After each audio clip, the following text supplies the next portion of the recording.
Chapter 111. Rich. The dish of deep-fried fish was eaten up by the four of them quickly. Ms. Fang tried it and smiled. Ms. Qiao, you know everything. The fish tastes great. Then she added another sentence. Well, you used a lot of oil, right? Qiao Xian smiled. Yes, deep-fried things are delicious.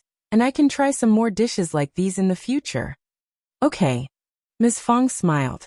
She had plenty of money now, and they could use as much oil as they wanted to. It was fine. Apart from the money Qiao Xian contributed towards the shared savings, Xiao Dalong, Ms. Su and Xiao Taotao had also offered some money to her. Ms. Fang had almost lost track of the amount, and she felt really confident at the moment. Of course, she was not taking any money from her children for herself. She was actually saving it for their future use. Xiao Sanling came home too, when Qiao Xian was making dinner. Xiao Sanling had gone to the town to buy food. With money in his hands, he was really drooling, thinking about the dish. He only got time today, since he was helping Qiao Xian plant the day before. Xiao Sanling was also very confident, with money in his hands. He went to the town-famous restaurant Yanhe, and bought braised chickens, fish, deep-fried meat and steamed ducks. Xiao Sanling was very satisfied by the delicious dishes. He had been to the town before, and he was salivating over the smell that came out of the restaurant whenever he passed by. He had sworn in his heart that he was definitely going to save enough money to treat himself to the dishes of this restaurant. The belief was so firm that he could not get rid of it. Therefore, the moment he got money, he came to visit this place directly. It was indeed a great place. Each dish was delicious. No wonder they were sold at such a high price. But after one meal, he lost his motivation. He made a careful comparison, and found that fifth sister-in-law's cooking skills were not worse than the dishes served here, and she could even make better food sometimes.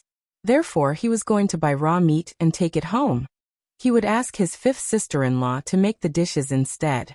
But he had not expected that fifth sister-in-law would be able to cook fish, since it was never easy to make it, and only restaurants would normally serve good fish dishes. Xiao Sanling kept half duck and chicken untouched, and he asked the waiter to wrap it up with leaves and have it covered by a layer of yellow paper. Xiao Sanling left the restaurant in satisfaction. He bought 2 more roast chickens, 5 or 6 kinds of snacks from the Lanhua dim sum shop, and bought melon seeds, peanuts, preserved apricots, dried jujubes, preserved peaches, dried plums and other snacks at the Guoji roasted goods shop. It was a big bag full of stuff, before he went to buy the ducks. Xiao Sanling did not let his mother know about how much food he had bought. He was worried that his mother would blame him for wasting money. He delivered the ducks home and gave Xiao Junyan and his sister 2 bags of snacks. He put down the roast chicken in the kitchen as well as a slice of pork belly, before dashing off. He was going to take the snacks he had bought to Yang Xiaoni. He was going to share it with his future wife. Yang Xiaoni was still out doing work. In this way, she was able to stay out of her brother's home and avoid seeing them and getting annoyed. Xiao Sanling found her soon. Caught by Xiao Yunduan and Xiao Xian, the 2 of them learned to hide themselves in the forest. Perched up in the mountain, they could see what was going on in all directions, so they could know instantly when someone was nearby. Chapter 112. Foodies. Xiao Sanling brought out all kinds of snacks and Yang Xiaoni's eyes started to sparkle. Brother Sanling, you treat me so well. Wow, the chicken leg and duck leg seem so tasty. Yang Xiaoni kept eating the chicken leg and duck leg, feeling really satisfied. Xiao Sanling chuckled. Tasty, right? I saved all of these for you. Yes, they are delicious. Yang Xiaoni nodded and took one bite on the chicken leg, and passed it to Xiao Sanling. Please, Brother Sanling, you eat some too. Xiao Sanling was also drooling for the chicken leg, but he thought of the food he was able to eat whilst Yang Xiaoni had to suffer a great deal for almost half a month. So Xiao Sanling swallowed his saliva and shook his head, smiling. I am okay, I am full. You can just eat it all. Okay. Yang Xiaoni did not show any more generosity, seeing that he turned her down. She soon finished 2 legs, and some pieces of meat. Then she wrapped up the meat and smiled. I will eat the remaining later. Xiao Sanling pulled out all the other snacks like melon seeds or peanuts. Xiaoni, look. I bought them myself. Let's eat them together. Yang Xiaoni's eyes were bright as she cheered in happiness. You are so nice. We have so much food to eat. That is great. Xiao Sanling was excited as well. He nodded. Yes, these are all ours. They started to feast out in the wild. They tried every dish and discussed it enthusiastically.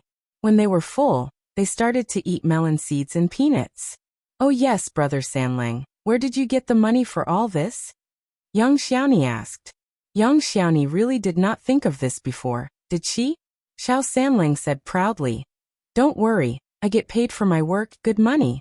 I still have some savings. We will buy a lot of other good food when you marry me.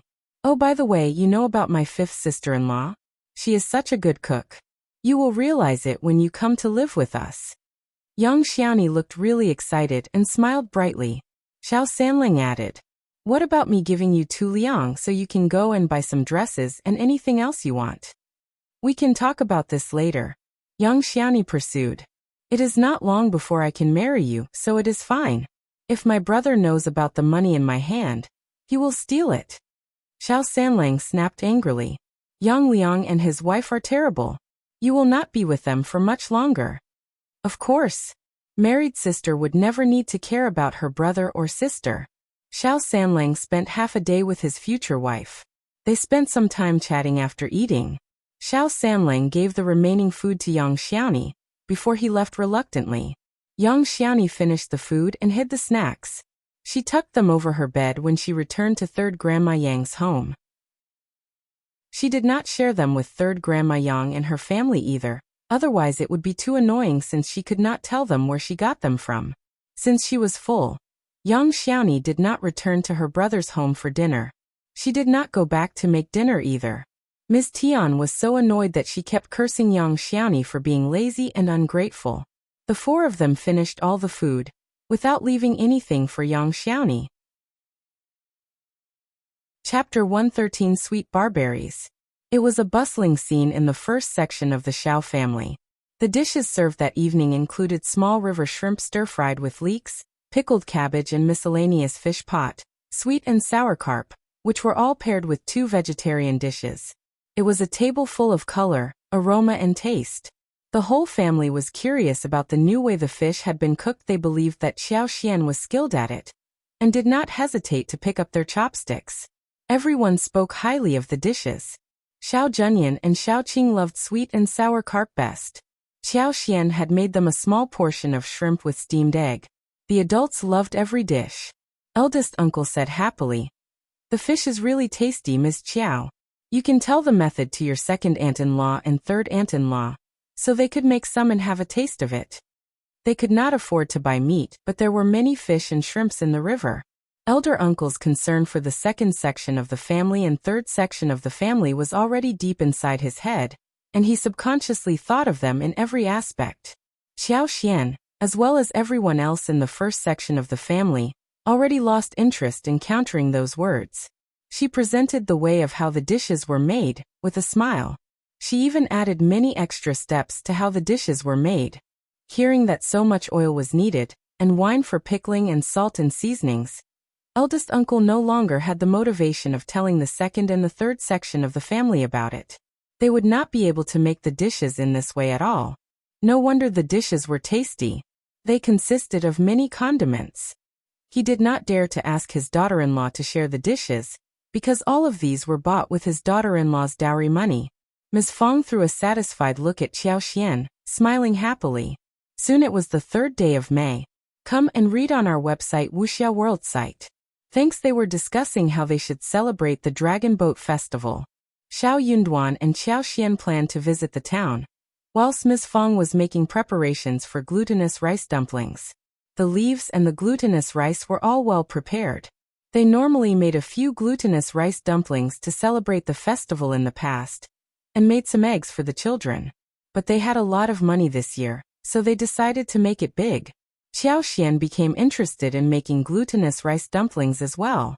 One day before the festival, Xiao Xian and Xiao Yunduan went into the town to buy meat, ribs as well as the seasonings for the meat. They sliced the pork belly and put the rib in seasoning sauce for the dumplings the following day. In addition to pork belly chestnut dumplings, there were pork belly mushroom dumplings, pork ribs dumplings, and some red bean candied jujube dumplings, 8 treasure dumplings and alkaline water dumplings, which they stored for half a month after cooking. In previous years, the Dragon Boat Festival was filled with alkaline water dumplings and bean dumplings. At most, a little chestnut was added, but meat dumplings were never made, so everyone was looking forward to it. Qiao Xian felt a bit regretful. She should have pickled some salted duck egg for salted yolk dumplings. She started to miss salted eggs. Well, she could buy some to make them herself. On the 3rd day of May, Miss Qiao went into the mountains to pick the leaves. Xiao Yunduan and Xiao Xiaoqi as well as Xiao Taotao went into the mountains to hunt. They decided to bring some wild animals back for the festival. They were also seeking fresh mushrooms for the dumplings. They were lucky enough to get wild roosters, wild rabbits, mushrooms and yams. On a large barberry tree, they saw the large-sized fruits hanging. Qiao Xian held her hands against the trunk, casting the superpower without disclosing much. Xiao Xiaoqi climbed up onto the tree, picked one and put it into his mouth. His eyes sparkled. "It is so sweet." He picked a large bunch of it and said, "Fifth brother, fifth sister-in-law, try these." Chapter 114 Rules. Qiao Xian smiled and started to think. Of course they were sweet. She had used her superpower to make them so. The 3 of them nodded in agreement. The fruits were really sweet. Xiao Taotao cheered. "It is rare to have such sweet barberries. Let's take them home." So they filled up half of the basket with barberries. Everyone in the family nodded and spoke highly of the sweet fruits, which they had brought home in a large quantity. Ms. Fang asked Xiao Xiaoqi to lead the way again, so Xiao Dalong, Ms. Su and Xiao Sanlang could all go to carry the barberries home for drying and winemaking. The following day, Xiao Yunduan and Qiao Xian went into the town for meat. They inquired about the landowner. They visited the landowner and decided to buy some land from him. Qiao Xian did not want to buy sporadic fields. She expected to buy patches and lots of fields. She could buy good fields as well as dry fields close to the water fields too. "I will come to the town 3 times a month. Remember to select the fields for me. I will pay well." The landowner agreed but added a caveat. "I can't find one very fast. We have to wait." Qiao Xian was aware of this too and nodded. Honestly, no households would sell water fields easily these days, because water fields were the source of their food, water and earnings. Only those who splurged or had no other way out would sell their water fields. Once water fields were sold, not everyone was able to buy them. There were rules inside. When someone in a clan intended to sell the water fields, those from the same clan got the priority to buy them. And if those from the same clan did not want them, then the outsiders would be the next choice. Even the outsiders were divided into different categories. For example, if someone from the Xiao family wanted to sell fields, and no one from the Xiao family wanted to buy them, then it would be the Ding family who had the right next. If the Ding family did not want to buy them, then the other families from the village were allowed to buy them. When no one from the above-mentioned families wanted to buy them, then it would be the other villagers' turn. Also, cultivated talent and advanced scholar would have the rights to buy the fields first, before the remaining ones could do so. Come and read on our website Wuxia World site. Thanks to sum it up, it was a long queue. Therefore, if Qiao Xian wanted to buy good fields from other villages, then she needed to have, to put it simply, good luck. But Qiao Xian was not in a hurry. What she wanted to do was to wait quietly. She wanted the fields, not for the income, but for her fundamental competence and capital. She wanted to have control over more resources. When this conversation was done, Qiao Xian went to fetch some stuff from the craftsman, such as essences and other things. The modes and tubes for lipsticks were already made, including 12 sets of modes and 600 tubes. She paid the remaining amount and took them home, whilst booking another batch of tubes. When she was done with shopping, the 2 of them returned to the village. The moment they arrived home, Xiao Taotao, who was taking care of the babies at home, told them that Ms. Fang and Ms. Su as well as Xiao Dalong went to Widow Sun's home due to some trouble. Startled, they hurried there. There were many people gathered at Widow Sun's door, which was noisy and messy. Ms. Fang's cursing sound as well as Widow Sun's sneer could be heard from a distance away. Then came Widow Sun's loud scream. "How dare you!" The 2 women must have gotten into a fight. Both of them were startled. As the couple arrived, Widow Sun was under Ms. Fang, being beaten and crying loudly. Miss Su was really surprised as she stood next to them. Widow Sun's daughter Ding Qingqing went up to help Widow Sun, but Ms. Fang, who was really furious, started to beat the daughter as well. The mother and daughter were in a disadvantageous position. Chapter 115A Fight. Xiao Dalong and Xiao Xiaoqi intended to separate them, but they were scared. Widow Sun wasn't a gentle woman. What if they touched Widow Sun? Things would get complicated. The most troublesome was Ding Qingqing, who was a girl and should not be touched randomly. They were panicking. Xiao Xian screamed, "Mom!" Then she went up, took hold of Ding Qingqing's wrist, who was about to scratch Ms. Fang's face. She dragged her away as she turned to Ms. Su. "Help us, sister-in-law." She was not a strong woman, while Ding Qingqing was quite strong. She wasn't able to drag her away alone. Only now did Ms. Su bring back to herself. She went up and helped. Both of them dragged away Ding Qingqing, who was screaming and shouting. When Ding Qingqing was dragged away, Ms. Fang slapped Widow Sun's face 2 times. Xiao Yunduan and his brother helped Ms. Fang stand up on her feet.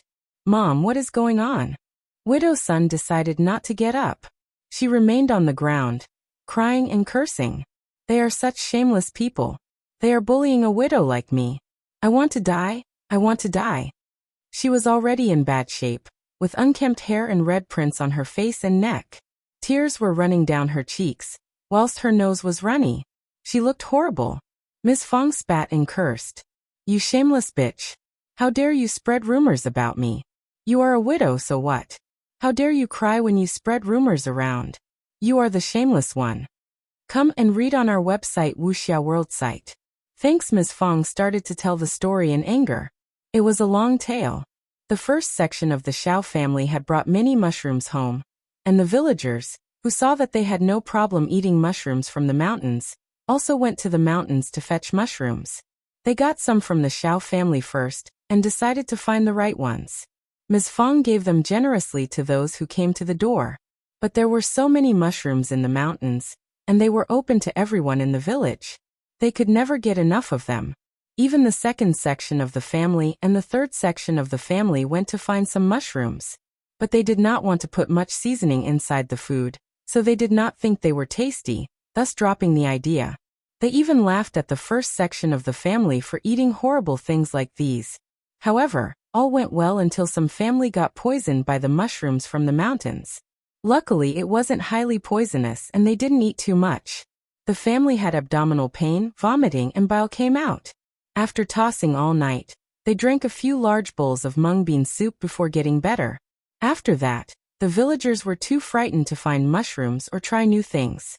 However, Widow Sun kept spreading rumors around the village, saying that it was the first section of the Qiao family who set them up. But for her mushrooms, no one would have got poisoned. So the Qiao family should take responsibility.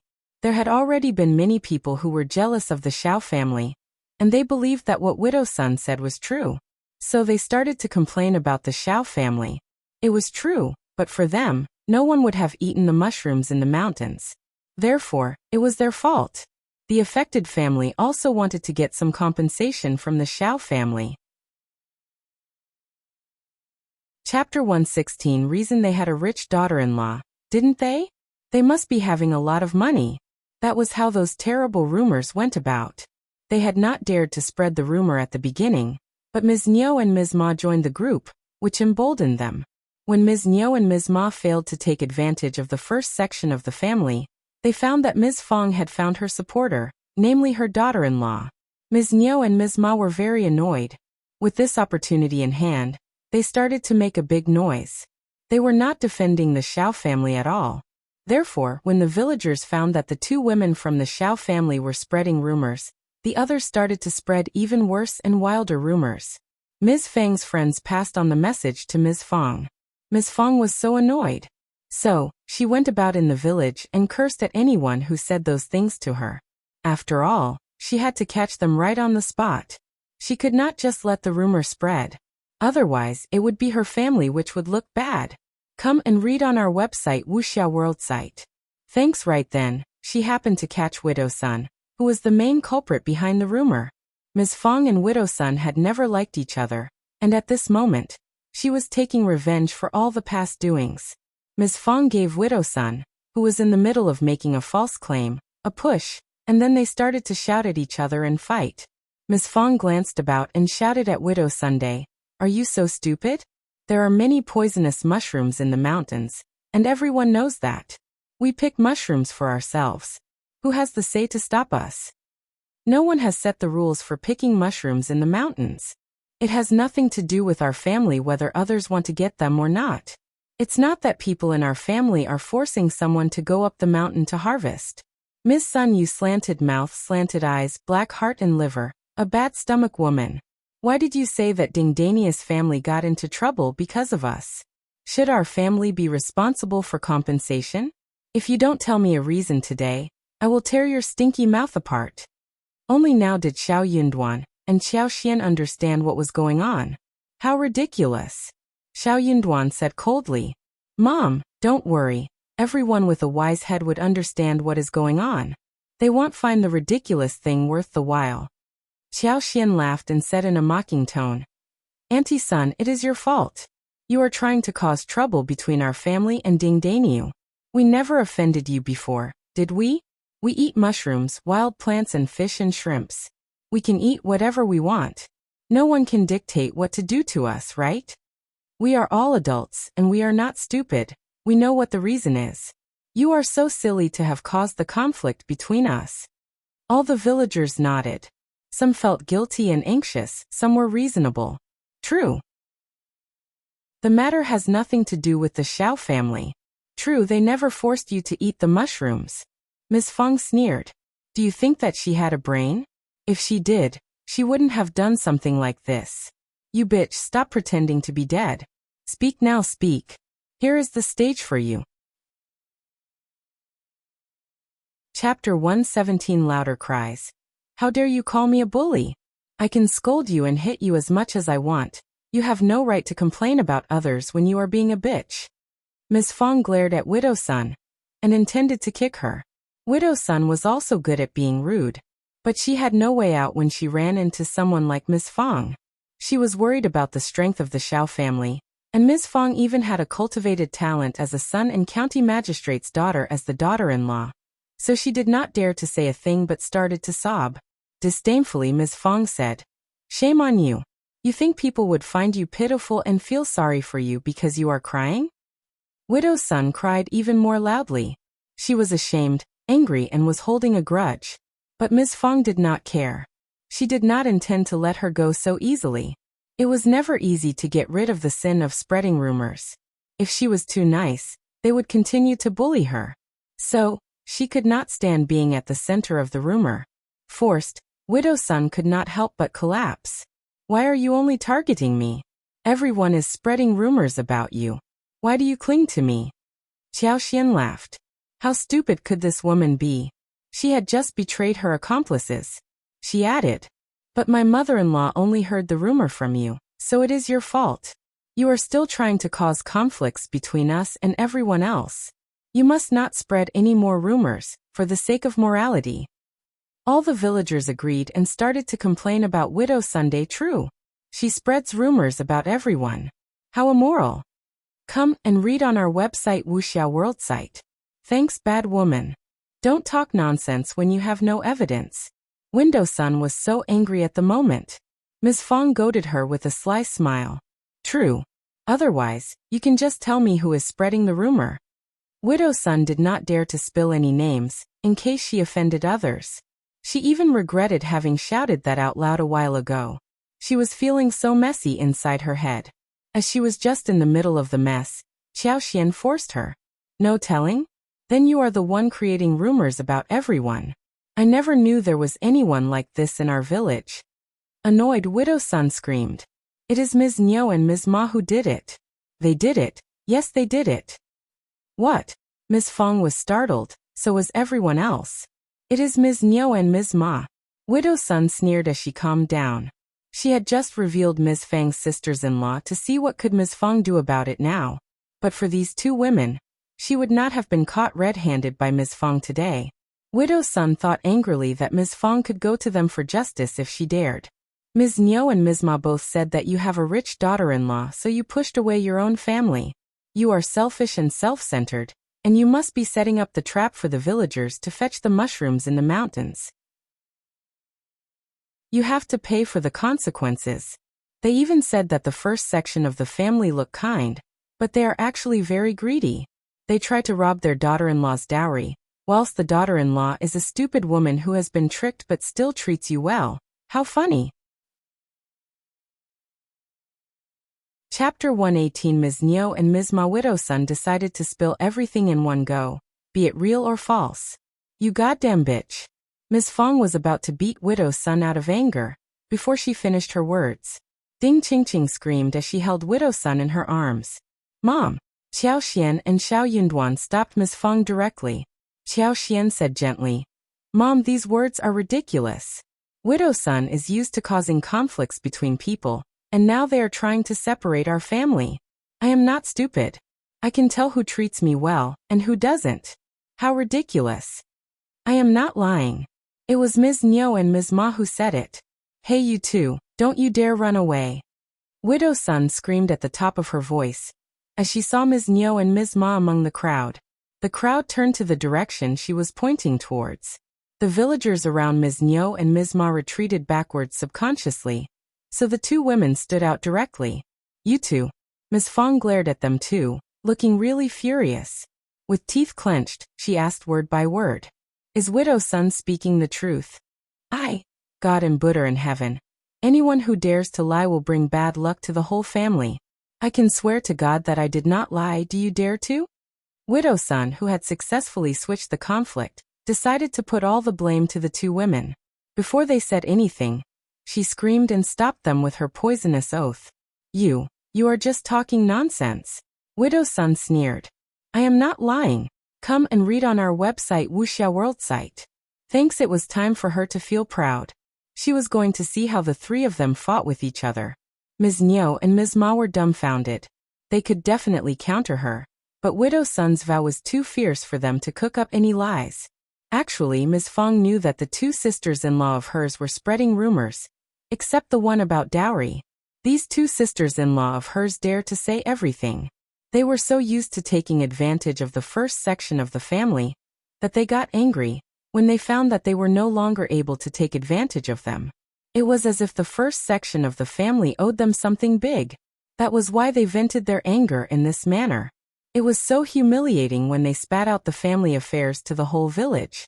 But she had no other way out, now when Widow-san put it out in front of everyone. You are really nice, aren't you? Ms. Fang sneered. Ms. Niu explained. This is what the villagers say. I was just making some comments. Also, but for you, why would anyone go and pick the mushrooms? It is your fault. Did I force you to pick the mushrooms? Ms. Niu snorted. If you hadn't picked the mushrooms, no one else would have done the same. Qiao Xian chuckled.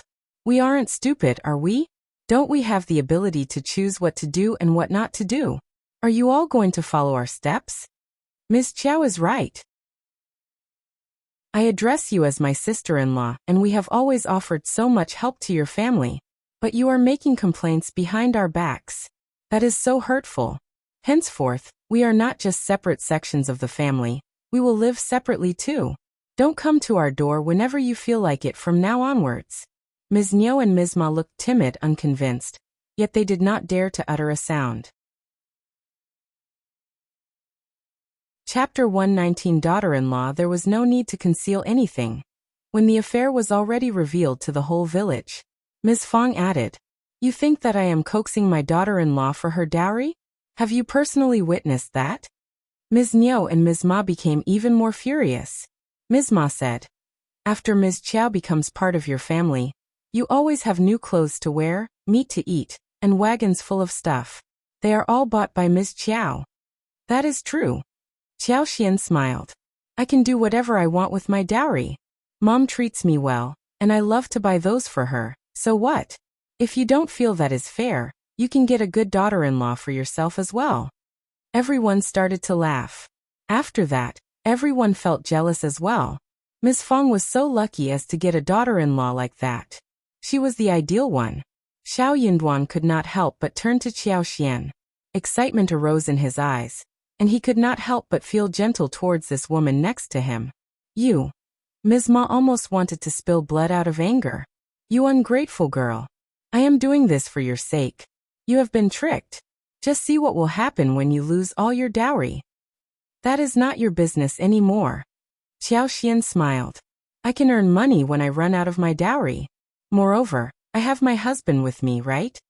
Startled, Ms. Ma suddenly realized that Xiao Yunduan had already become a cultivated talent. He had a promising future ahead. Come and read on our website Wuxia World site. Thanks, no, that was not possible. Xiao Yunduan must have had dumb luck to have become a cultivated talent. It was because Lulang had gotten sick and he took his position. He was definitely not going to have a promising future. Lulang had said that Xiao Yunduan was never good at studies, and the teacher never spoke highly of him. It must have been the ancestral blessings that helped him obtain this position. And he was never going to make it to the next level. Ms. Ma could not help but say angrily, when she thought of how her son had not even made any progress in studies.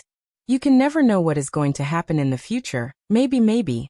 Despite what she was thinking, she did not dare say anything bad about Xiao Yunduan, in case Ms. Fang tore her apart and their elder brother would also give up helping them either. Therefore, she had to put it in an implicit way, indicating that it was Qiao Xian who was not clear-minded enough. Qiao Xian smiled even more freely. Yet again, it is not your business, second aunt-in-law. I am so happy to have a mother-in-law like this, who is like no one else, who might even cause me to lose my dowry. Villagers burst into laughter. Everyone present understood what Qiao Xian was saying, and she was right. Those were true words. You. Ms. Meng got so annoyed. Ms. Fang was no longer as angry as before, when she heard what Qiao Xian said.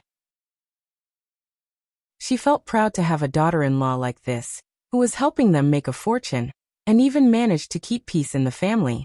Suddenly, Ms. Fang did not feel like going any further with Ms. Niu or Ms. Ma. They were just jealous of her. The more jealous they were, the better life they would live. That was the biggest revenge she could take on them. She was going to make them even angrier. Good girl, I know you are the best. You are our lucky star, and you have brought a great fortune to our family. You will get better and better. These jealous ones can wait and see, right? Chapter 120. Fight on. Ms. Fang glanced at Ms. Niu and Ms. Ma, snorting. I can tell that you never treated us well, since you have spread rumors such about us. In that case, we will not hang out so often. How shameless you are to have paid this kind of respect to us, who helped you before. Just try to save some face for yourself. Ms. Fang snapped at Widow Sunday. You bitch, keep your mouth shut. If I hear anything more about this matter, I will tear your mouth apart. Let's leave. Ms. Fang left with her sons and daughters-in-law happily and proudly. Ms. Niu and Ms. Ma glared at Widow Sun and left in embarrassment. Widow Sun cursed out loud for a bit, and then went home with her daughter. Back at home, Ms. Fang let out a sigh of relief and said with a cold face, just listen carefully, don't you show a smile to the second section of the family and third section of the family anymore. They are such ungrateful people. I will never share any food with them in the future. How dare they try to take advantage of me? Qiao Xian tried to console Ms. Fang, and distracted her by discussing the preparation of festivals. Xiao Yunduan tried to speak with Qiao Xian, but then decided not to. Qiao Xian leaned forward and asked him with a smile. Anything you want to say, darling? Xiao Yunduan. She was calling him darling so naturally. It sounded really nice. Don't be mad about what was being discussed about your dowry. What? I am not. Qiao Xian smiled. My dowry is not valuable. Anyways, I am prosperous now. And we will get wealthier in the future, won't we? Xiao Yunduan smiled and nodded with the load going off his heart. True. Come and read on our website Wuxia World site. Thanks. Qiao Xian smiled. If I am not as wealthy in the future, I will turn to you for money. You have to create some wealth too. Xiao Yunduan could not help but feel his heart throbbing. As he saw her sparkling in black, large eyes, he nodded. Of course, my earnings are all yours. I need to study now, I am going now. He tried to calm himself down as he left, making Qiao Xian chuckle. Fight on, darling. Xiao Yunduan almost tripped over. In the afternoon, When eldest uncle returned home, he looked very happy. He said with a smile, "I just ran into my brothers. They said that we can celebrate the festival together tomorrow. We are eating at second brother's home tomorrow night, all of us." "What?" Miss Fang was startled. Eldest uncle seemed to show off when he walked in, speaking loudly. Both Qiao Xian and Xiao Yunduan heard him, and everyone was really surprised. Xiao Sanlang responded with a sneer. "Dad, are you sure? You couldn't have heard it wrong, could you? It is such a rare event that second uncle invited us." During the past few years, the 3 sections of the family gathered for dinner at the first section of the family, and it had always been the first section who treated them all. The other sections had never offered even a single grain of rice. Sometimes they even complained about the size of the chickens, which were not enough for them. It was so surprising that the second section of the family would offer to treat them to dinner. "What are you talking about? You should be careful with your words, you bridegroom-to-be." Eldest uncle glared at Xiao Sanlang angrily and then said with a smile, "I told you that they are not that stingy. They are treating us to dinner." Chapter 121 Bad People. Ms. Fang, he is really treating us to dinner. And he also said that we can just go there without bringing anything over. They are so kind. Don't say anything bad about them anymore, okay? Eldest uncle was so emotional when he spoke. This was exactly what he had been looking forward to. The whole family was in harmony and no one was taking advantage of each other. It was so nice. Qiao Xian and Xiao Yunduan exchanged a look and understood why the second section of the family was suddenly asking them to eat dinner together. Qiao Xian pursed her lips and whispered, "I am not going, it is really dangerous." Xiao Yunduan said, "Don't worry, Mom won't." Before Xiao Yunduan finished his words, Ms. Fang snorted and said harshly, "You can go there if you want to. Ask your children if they want to. I am not going though, I don't want to die there." "What are you talking about?" Eldest uncle was surprised. He was so disappointed and felt as if cold water had been poured over his head. He shared this good news as soon as he walked in. He was in a hurry to highlight that his brothers were actually nice. He had not expected that Ms. Fang would react like this. "You must go. You said that they were stingy, but now you don't want to go when they are inviting us to dinner. You are such a piece of work." Eldest uncle was really displeased. "Dad, you don't know what happened today? I guess that is why second uncle wants to treat us to dinner. We better not go there," said Xiao Yunduan. Eldest uncle was surprised. "What happened?" Ms. Fang sneered and narrated the whole story. She had intended to tell eldest uncle about what happened today. Irrespective of whether there was any invitation for dinner, she had gone through the story numerous times in her heart, so she finished the tale smoothly and fast. Eldest uncle. He was totally dumbfounded. He felt that the head was buzzing. Before he was able to think about it, he spilled out, "That can't be possible. Is there a misunderstanding?" "A misunderstanding?" Ms. Fang's voice arose as she said angrily. The whole village heard them, and they admitted it in front of the whole village. "Now you are saying that it is a misunderstanding? In your eyes, everyone else is nice but me, right? I am a bad woman, am I?" No, that is not what I mean. It is just..." Eldest uncle could not utter a word. He felt so messed up in his heart. How could that be possible? How could they do something so hurtful? Ms. Fang answered coldly, "From today onwards, I am not going to get involved with them. Moreover, they are never going to get anything from me. I would rather throw everything in the water than share it with them." Eldest uncle opened his mouth, but said nothing. But later in the evening, second uncle and third uncle came over, reminding them about the dinner. Eldest uncle was at a loss. He had no idea how to turn them down. He had never refused them before either. He was about to agree subconsciously. But Ms. Fang turned them down directly. "We have food at home.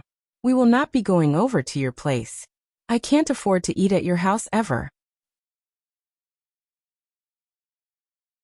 Chapter 122 Elder sister-in-law. Second uncle was not so confident anymore. He smiled and coaxed her.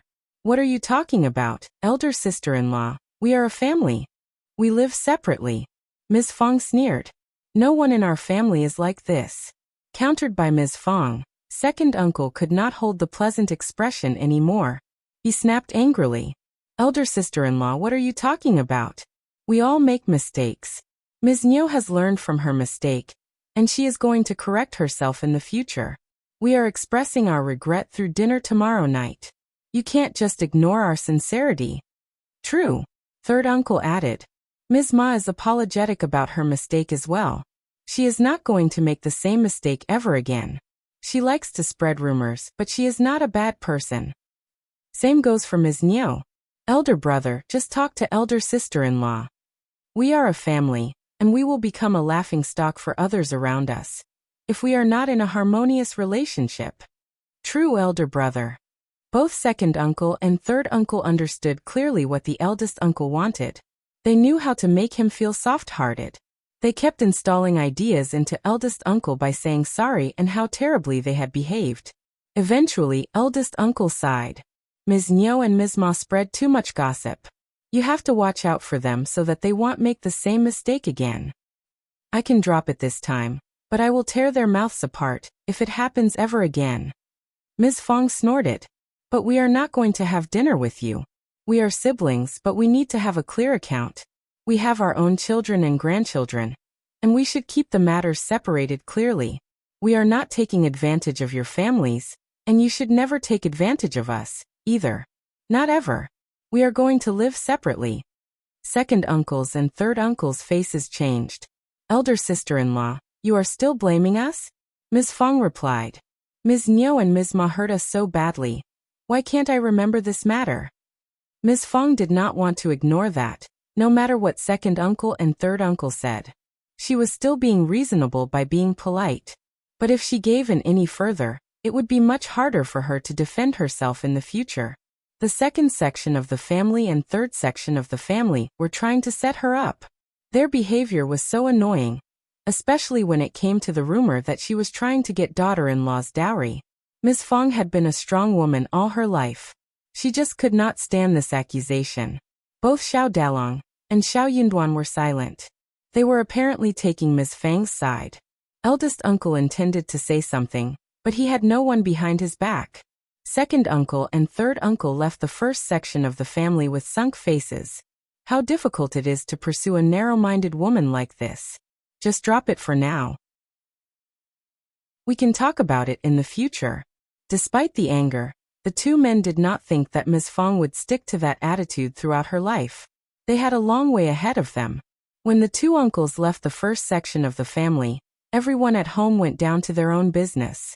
They behaved normally, as if what had just happened was not so important, and as if no one cared about that. Eldest uncle felt weird inside his heart. He tried to talk it through, so that he could offer his brothers a chance of correcting their mistake. But he did not get that chance.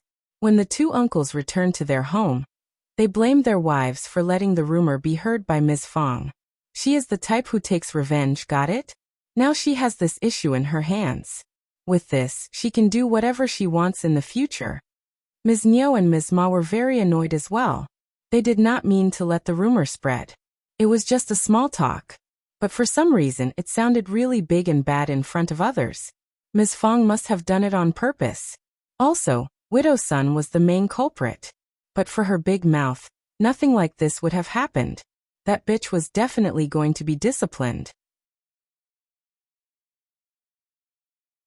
Chapter 123. Shameless. On other hand, when Ding Qingqing and Widow Sun rushed home, they hugged each other and cried loudly. Widow Sun was so annoyed. She kept cursing behind the door, whilst Ding Qingqing continued to cry. The mother and daughter were living alone, so they felt isolated in fights and arguments. Mom, just don't get involved with those women who gossip, Ding Qingqing suggested. She felt so ashamed about what happened to them today. But Widow Sun, who was feeling annoyed, got further angry when hearing what Ding Qingqing said. She gave Ding Qingqing a poke on the head. You are terrible as a daughter. I am doing all this for you.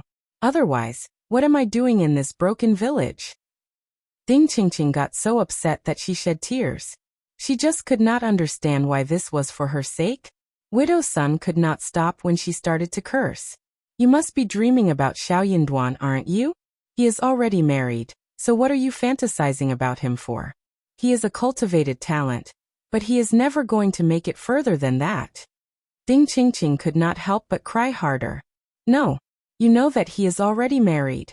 What more can I do? You look down at cultivated talent, but who can be better than him? Ding Qingqing sobbed and went into the room, shutting the door behind. She really liked Xiao Yunduan. She had liked him since she was little. He was different from the other men in the village. He was quiet and clean, good-looking as well. She knew that he was a class apart. Look at what he had achieved. He became a cultivated talent at such a young age. But her mother did not like Miss Fang, and when she mentioned that she wanted to marry him, her mother disapproved of it. When he made it to the cultivated talent level, she got so happy that she wanted to share this with her mother, and maybe her mother would change her mind. But before she was able to share the idea with her mother, he got engaged and soon married the daughter of the county magistrate. She spent the whole night crying in her blanket on his wedding day. She had no hope to be with him anymore. After that, she barely went out and she almost never saw him. Unexpectedly, they met under such circumstances. She got so nervous upon seeing him, but she felt even sadder. His wife was born in a rich family. How could she have compared to her? Also, her mother had such a row with his mother. The more she thought about this, the sadder Ding Qingqing felt. It was a dark night. Silence dominated the whole village. Everyone had gone to bed. A black silhouette came to Widow Sun's doorstep, glanced about and gave a push to the door. He flashed inside and chained the door from inside. After they had a good time together, Widow Sun leaned in his arms, speaking through clenched teeth. Miss Fang is horrible. You have to help me. The man hesitated but then consoled her. She is a bitch. What are you stuck with her for? I am here to be with you. You said that you need a silver hairpin. I have got it here with me today. Widow Sun was overjoyed, but still felt quite upset. No, that is not enough. Are you afraid of them? Of course not. Then take revenge for me, otherwise I will not feel better inside my heart. Chapter 124 Chance. As the proverb goes, the county magistrate isn't that useful. Even if they have a daughter of the county magistrate and a cultivated talent, so what? You will always have the chance to bring them down. You can destroy them all, and they would not be able to do anything about it. The man frowned even more deeply, and turned impatient. Seeing that she did not want to give up the topic, the man said with a smile, Okay, I promise you that I will teach them a lesson, whenever I have the chance. You have to find the chance. Okay, baby, let's just drop this topic, we can just… What? Oh. It was the Dragon Boat Festival. Early in the morning, Qiao Xian and Xiao Yunduan went out together. They went to watch the boat race in the county. Xiao Xiaoqi and Xiao Taotao were excited, and would have liked to follow along but Ms. Fang turned them down ruthlessly. There were too many people at the race. Xiao Yunduan and Qiao Xian would not be able to take care of them. What if something happened to them? The brother and sister did not insist either. Xiao Yunduan and Qiao Xian took the bullock cart and went to the Yinshui River located in the south of the town. The Yinshui River was a major river, and it was flowing across the whole town. The race was taking place on the broad side of the river, which was the best position for the race.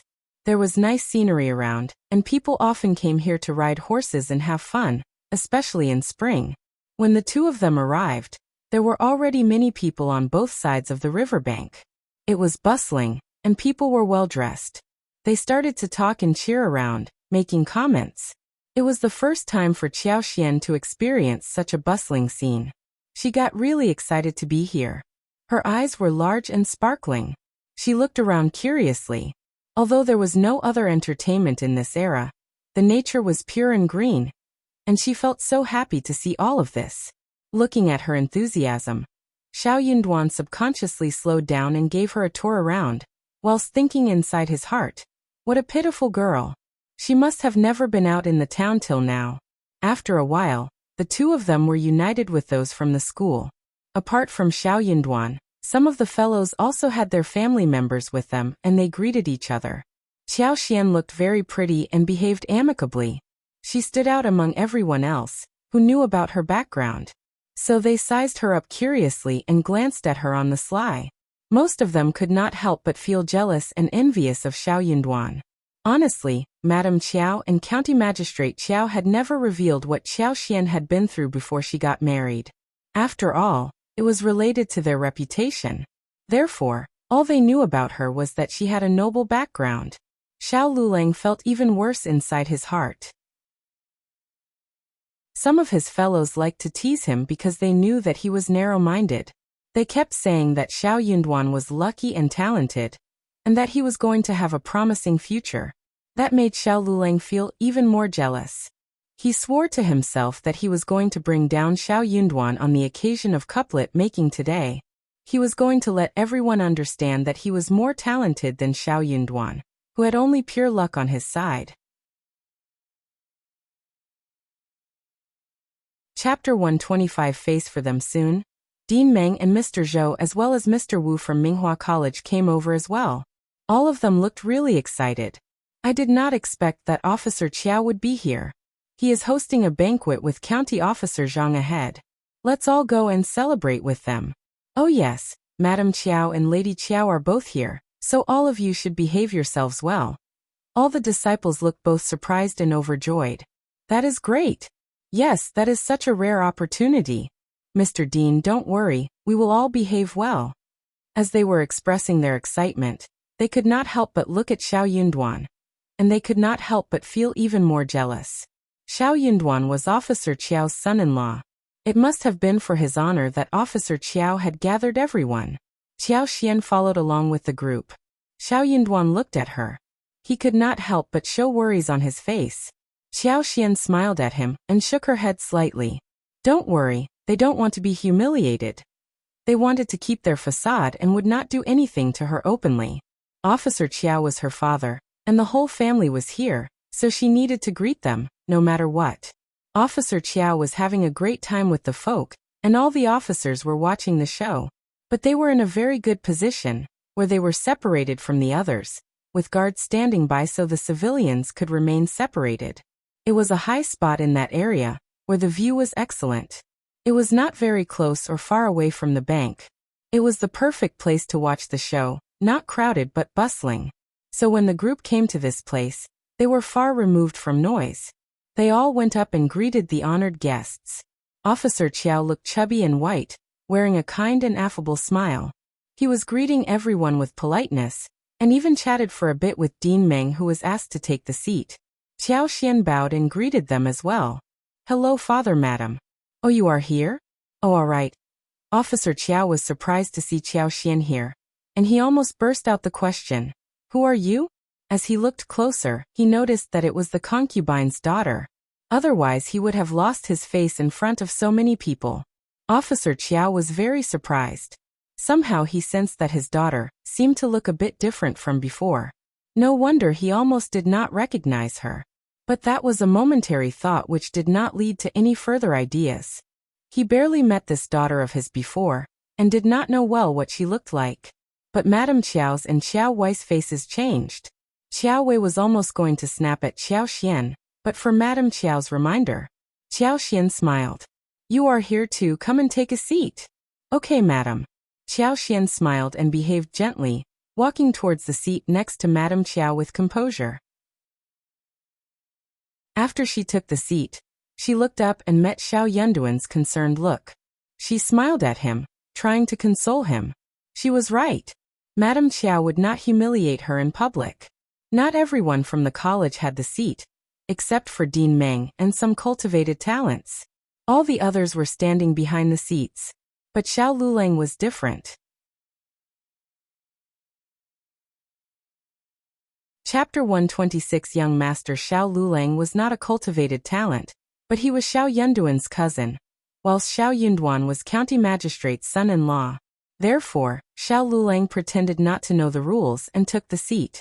No one went up to ask him to get up. Qiao Xian soon noticed that on the left side of Officer Qiao, there were two strange young men seated. Both of them were over 20 years old. One looked full of knowledge. He had a noble temperament, holding a folding fan, dressed in white, and was very elegant. The other person was slightly younger. He had handsome features, and a pair of peach blossom eyes, flying diagonally into the temples, long and narrow. He looked bright. He had a smile on his face, giving people a feeling of laziness and arrogance. The royal blue robe with gold trim was very gorgeous, which made him even more eye-catching. Both of them had a very interesting attitude towards Officer Qiao. They were polite but not flattering. On the contrary, Officer Qiao seemed to flatter the handsome man in white every now and then. By this point, Qiao Xian more or less understood what was going on here. Her father did not like to hang out with common folks. He was focused on getting promoted and becoming rich. He was a very practical person. In the past, he would have never come to watch the dragon boat race. He must be here because of these two men who were interested in the race. He even had Madame Qiao and Xiao Wei with him. So this young master must be holding a high position. Qiao Ko was also a follower of Qiao Wei, so Qiao Ko would always be with Qiao Wei wherever she was. But Qiao Ko was nowhere to be seen today. Apparently, Qiao Wei did not need her to be around, and must have stopped Qiao Ko from meeting these two young masters. What if Qiao Ko got in touch with either of them? Qiao Wei would be very displeased. Qiao Xian could not help but smile. That would be an interesting show. Qiao Xian was absolutely right. At this moment in a small room of a small yard, Qiao Ko had finished crying hard. Concubine Du kept consoling her and said, "Don't cry any more, Third Mississippi. What if you get swollen eyes? What if Madame Qiao and Elder Miss see you?" "So what?" Qiao Ko snapped angrily. "Qiao Wei, the bitch is so narrow-minded, selfish and arrogant. She has her own suitor, but still doesn't want me to have a good suitor. She doesn't allow me to meet young Master Xie, and also forbids me from meeting young Master Zhang and young Master Zhao. Mom, what should I do?" That white-clothed young master was called Xie Jingrong. He was the lineal elder grandson of the noble family, the Xie family. It was a very prestigious family in the city. He was talented, elegant and handsome. He was not into imperial examinations, but he was not someone to be looked down upon. His lineal grandfather was the former head of the Ministry of Personnel, whilst his father was the left officer of the Ministry of Rights. His mother was County Qingping, the only child of Lord Jian. More than 10 people of the Xie family were working as officers in the capital or some local areas. Moreover, there were endless of them who had achieved the level of recommended man and cultivated talent, but were yet to be granted official titles. That was a huge, noble clan that was far beyond the Qiao family's reach. Therefore, when Xie Jingrong was on a trip in this county with Yuezheng Shao, who was the third young master of the Yuezheng family, an enormous business family, County Magistrate Qiao heard about it and came to greet them happily. The Xie family had a wide network. Although their clan was not based in the capital, they had a huge network in the capital. Therefore, County Magistrate Qiao hoped that the Xie family could help with his transfer back to the capital. He was sure that he could make it happen. Chapter 127 Qiao Ko and Concubine Du. Concubine Du had heard that Xie Jingrong was not yet engaged, and she was very happy about that. Qiao Ko was quite pretty, and was also a miss from an officer's family. She should be a great match for Xie Jingrong. Xie Jingrong was now in the county, and she believed that it was a good opportunity for the two of them to get married. Qiao Ko had looked at Xie Jingrong briefly before, and felt so bashful even to think about marrying him. If she could be martially connected to the Xie family and became Xie Jingrong's wife, she would be really satisfied. Xie Jingrong was not into the imperial examinations, but he was already a recommended man. With his talent he could definitely become a primus easily by exerting a little effort. When they got married, things would be different. By that time she could try to persuade him towards serious studies, and he would definitely become better. Moreover, he had a great background. If he ever became a primus, he would definitely make it to the highest position in his career. That was a promising future. Both Qiao Ko and Concubine Du had drawn a beautiful picture about his future in their heads. Concubine Du coaxed Officer Qiao and talked into Officer Qiao's ears. He was moved. However, after speaking with Madame Qiao turned down the proposal calmly. She was not as talkative as Concubine Du and did not make a long speech. All she said was that Xie Jingrong was from a noble family. He was talented, good-looking, and his grandparents' positions were also high. He was even qualified enough to marry a princess, Or some noble miss from a prestigious family. Why would the Xie family allow him to marry a mere concubine's daughter? She had heard that young Master Xie had a very high standard towards his future wife, and that was why he had not gotten married till date. Would Qiao Ko be capable enough to be a match for him? They could not risk it. Only then did Officer Qiao realize what was going on. He was taken aback. He lectured Concubine Du severely, who had been waiting for his news outside. She almost caused him a lot of trouble.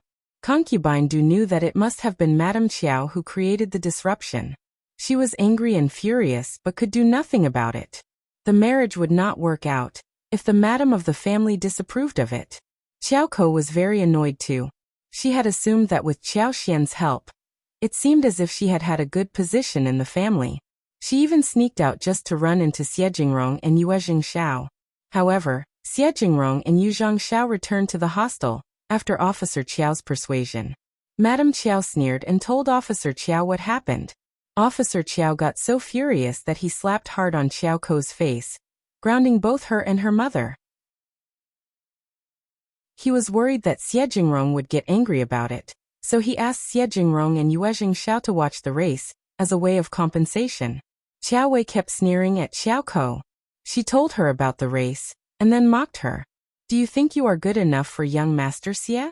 Concubine Du even asked Madame Qiao to take Qiao Ko along for the race, but her request was turned down. They were both really furious and sad sitting at home. The race started soon. With Officer Qiao present here, the prize had to be good. Officer Qiao expressed that the grand prize would be a roasted pig and goat, and the winning team would share the prizes. In addition, the winning team would be granted 2 liang. The prize was extremely luxurious.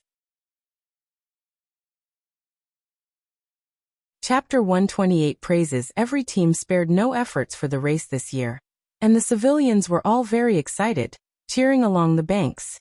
With the order put forward, the sound of drums was violently falling like raindrops, and the dragon boats that were ready to go like an arrow from the string rushed forward across the water. The civilians on both sides were cheering in excitement loudly. The boats were speeding, chasing one after another. It was a great scene.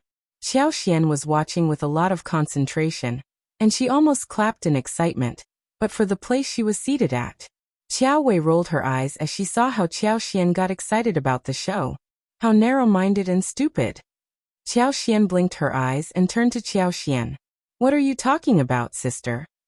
Qiao Wei sneered and said, I am speaking highly of you. Xiao Xian got excited and replied cheerfully, as her clear-looking eyes sparkled. Thank you, sister. I think highly of you too. Qiao Wei got furious. You. Just drop it. Madame Qiao turned to Xiao Xian and gave her a warning suggestion. Just watch the show and don't talk. Okay, mother. Xiao Xian smiled, looking obedient. Madame Qiao sneered inwardly. She somehow felt that she had been making no efforts to tease this woman. This bitch seemed to get so increasingly annoyed after she got married. She used to be so obedient in the past. Was she thinking that she was a broken jar, and she did not need to care about anything? Xiao Wei was even more furious. She was always the dominator among the 3 sisters, and could always do whatever she wanted. Now she had been set up by Xiao Xian, who might have had no idea that she had set her up. But she was still really furious. She found that she had been tricked. The race went on. Although this section of the river was wide, it was obviously impossible for a total of 26 dragon boat teams to line up all at once. Therefore, the preliminary competition was divided 4 times over. Each time the first place would be rematched to compete for the top spot. The whole process of the game was very lively and intense. When everyone watched the game, they even wrote poems to add to the fun. County Magistrate Qiao learned that Xie Jingrong was very talented, and that he loved to write poetry too. So he exchanged a few words with Xie Jingrong, and then gave some regards to County Officer Zhang. County Officer Zhang said loudly, Today is the Dragon Boat Festival, which coincides with this lively event. We can't have fun without poetry. What about we all make some poems for the beautiful scenery around here? County Magistrate Qiao laughed and added, Yes, County Officer Zhang is right. Dean Meng, don't be restrained, just make some poems, so we can let young Master Xie make some remarks about them. That would be such a great honor. Xie Jingrong felt helpless, but he was a man with honor. Instead of countering him, he lowered his head slightly and said, "Thank you for the compliment, Officer Qiao." Yuezhing Xiao wasn't so happy. He rolled his eyes and said, "Poetry is too complicated. What about making couplets, and it adds much more money?" County Magistrate Qiao was startled, but smiled when Xie Jingrong approved of this idea by default. Good idea, good idea. Young Master Yuezhing is right. Let's make couplets." No one knew where young Master Xie was from, but seeing how County Magistrate Qiao treated him, they all believed that he was a big figure. Chapter 129 Not Outstanding County Officer Zhang added. And when Dean Meng agreed, all the disciples started to show off. Someone made the first couplet, whilst the other made the second. All the couplets needed to be related to Dragon Boat. Some were excellent, which were spoken highly of by the others. Couplets included wormgrass for the men, and rush grass for the emperor. Beautiful ladies among grass, pure-hearted scholars of poetry. Dragon Boat Day and Pear Flower, summer morning and birds chirping. Hearing the couplets, Xie Jingrong believed that some were almost up to standard, so he made some remarks, causing them to want to make even more. Xiao Lulang had tried to make some couplets but none of them were good enough, failing to catch the attention of County Magistrate Qiao and Xie Jingrong. He felt quite distressed. But when he thought of how his cousin did not make any, he felt encouraged and less distressed. Compared to Xiao Yunduan, he was much better. Motivated, Xiao Lulang decided to scrape his brain to show his talent. In fact, Xiao Yunduan just did not want to make any couplets. He did not like to stand out. Also, Officer Qiao and Madame Qiao did not like him, and Madame Qiao held a grudge against him. In this case, he tried to keep a low profile and stay away from the mess. However, the more Xiao Yunduan wanted to stay low profile, the less he was able to.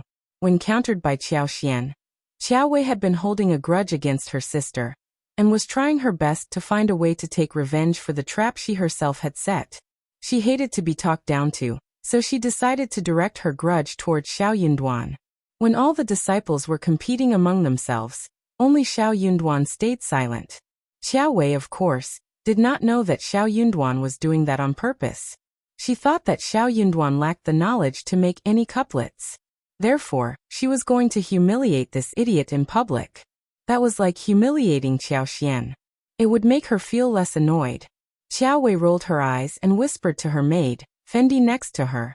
The maid turned to Qiao Xian, nodded and went to County Officer Zhang, passing on to him what Qiao Wei had said. County Officer Zhang felt quite embarrassed. He had no idea what was going on inside County Magistrate Qiao's family, but listening to the task assigned, he could tell what was going on for real. He had heard of how Elder Miss normally behaved.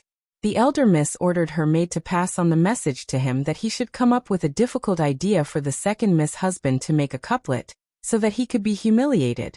It was such a stupid thing to do. How could he humiliate a county magistrate's son-in-law? The county magistrate would lose his face if his son-in-law was embarrassed. But if he did not obey Elder Miss' order, this narrow-minded woman would tell Madame Qiao, who would ensure that his wife and daughter suffered greatly in the future. Helplessly, County Officer Zhang still decided to do as instructed. He chuckled and turned to Xiao Yunduan. Cultivated talent Xiao, you seem like a talented person. Why don't you make a couplet for us to read?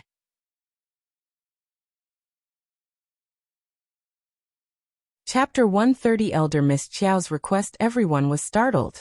But they did not think that County Officer Zhang was setting up a trap for Xiao Yunduan.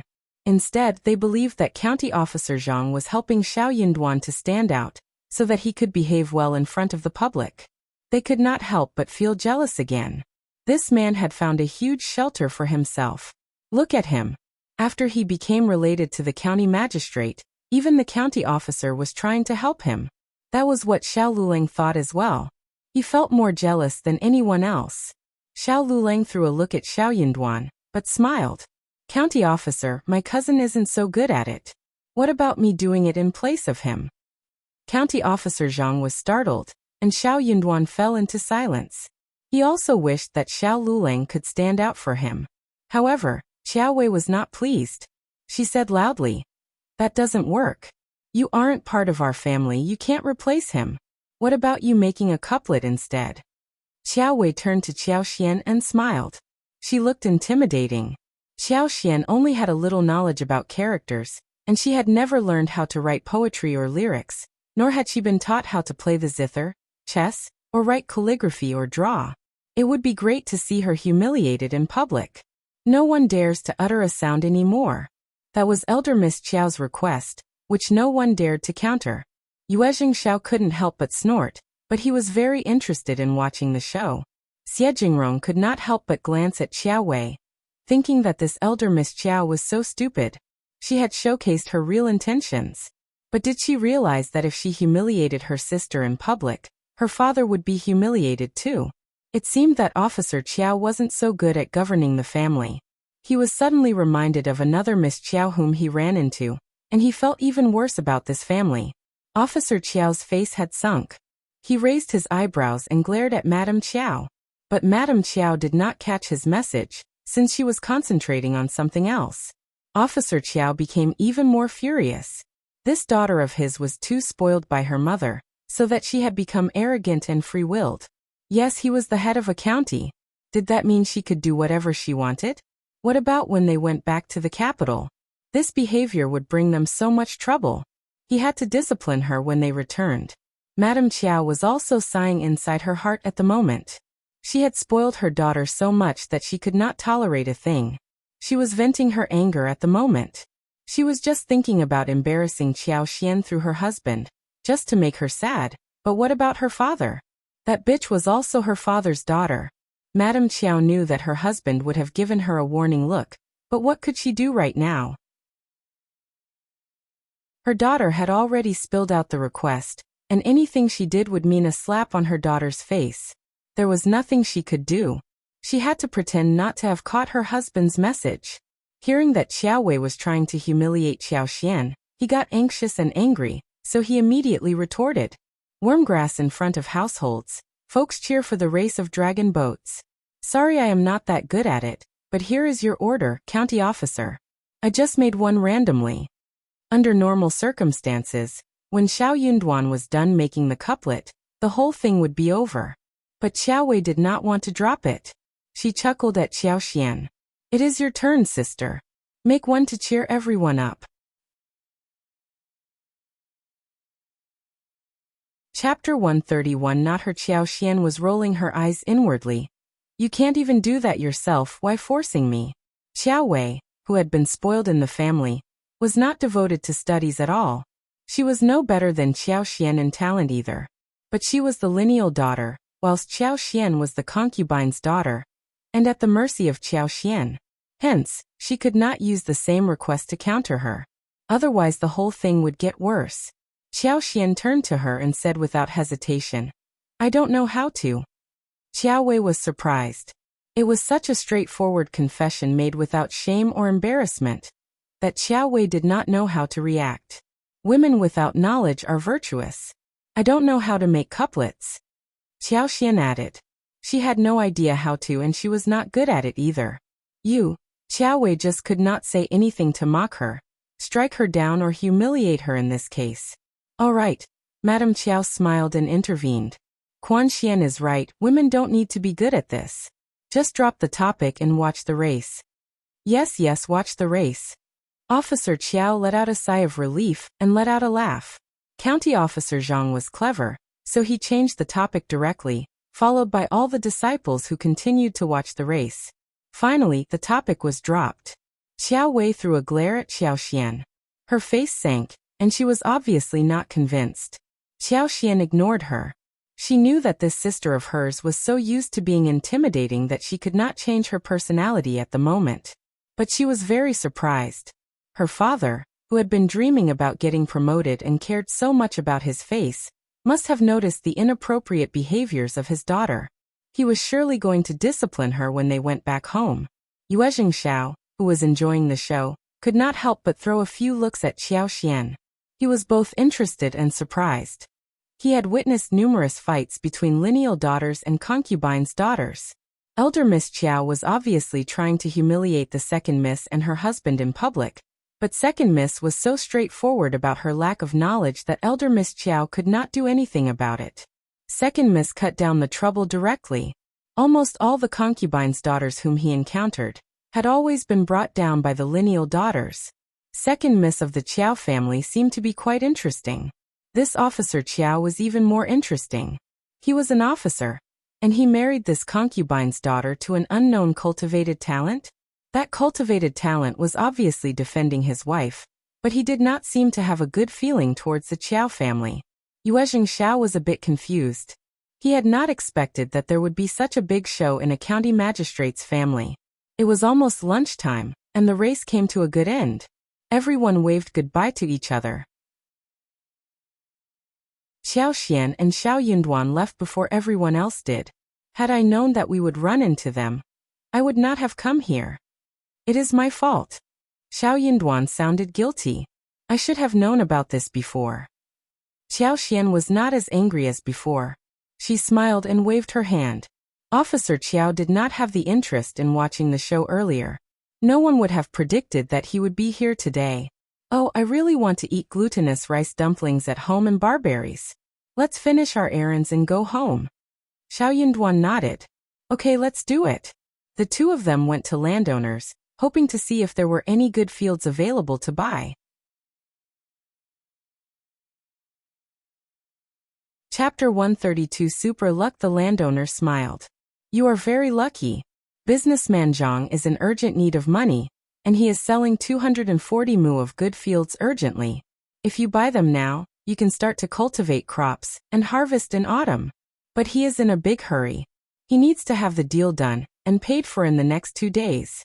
I was wondering how to contact you, and here you are. Xiao Xian and Xiao Yunduan were both quite happy. Xiao Xian chuckled. This is our destiny.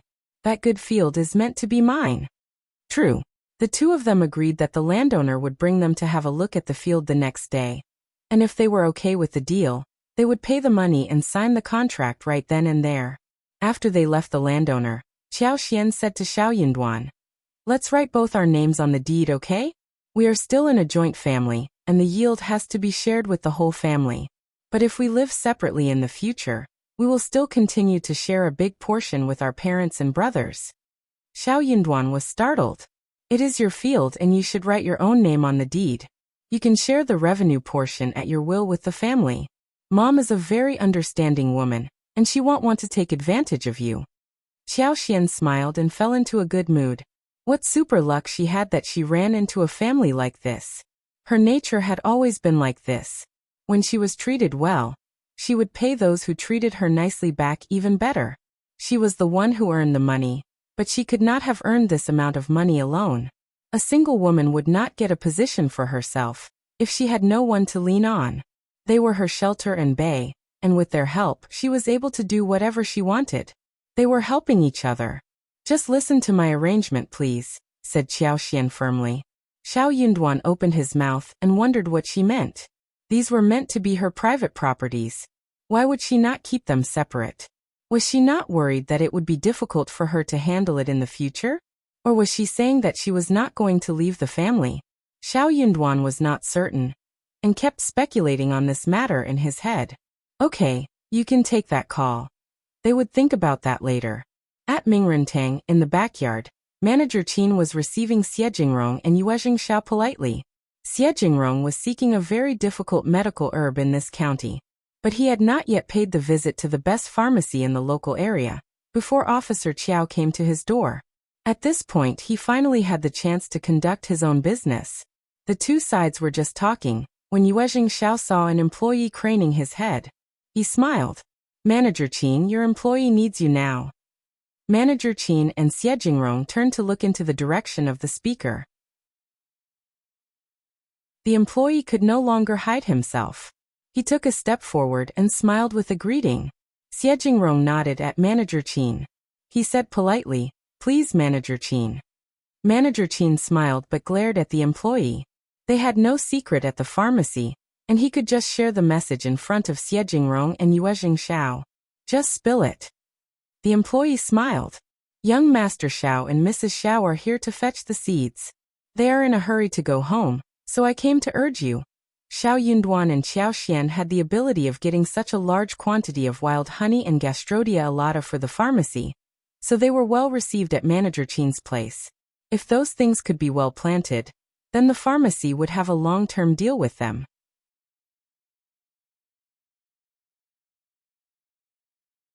Chapter 133 Exception Manager Qin was startled. He smiled.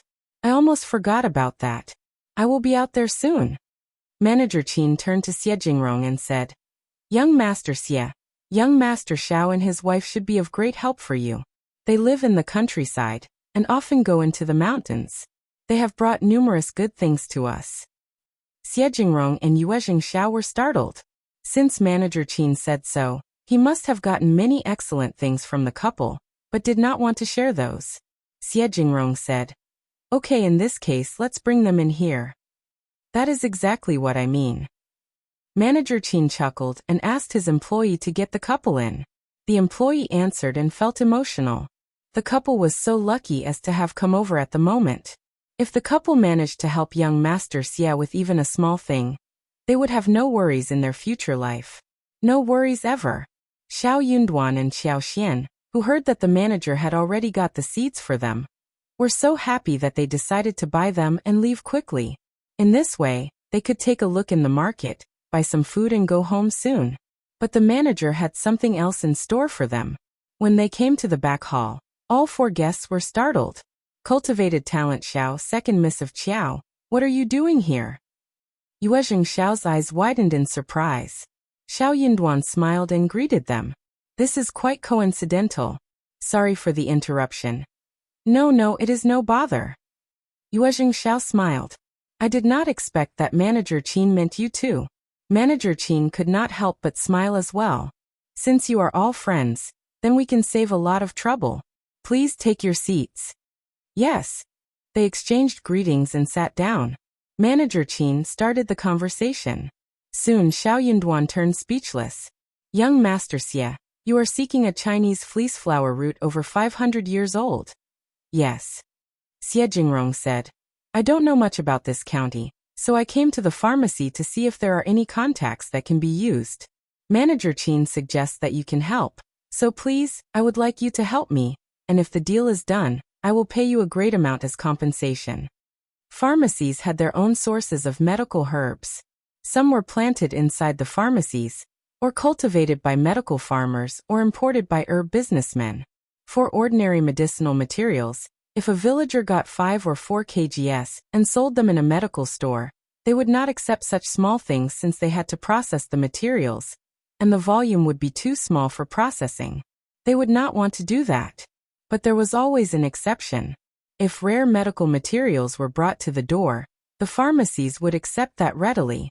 Some pharmacies would even entrust experienced old hunters and farmers who knew about the mountains to seek rare things. That was why Xie Jingrong came to Mingrentang. Xie Jingrong was very much respected by people around because he came to the door personally and treated the manager politely, despite being a man from a highly noble family. Xiao Yunduan replied politely, Thanks young Master Xie, we can definitely help you if we have the chance. But a Chinese fleece flower root over 500 years old can be difficult to find. Xie Jingrong smiled and sighed. I know, just do your best, that would be enough.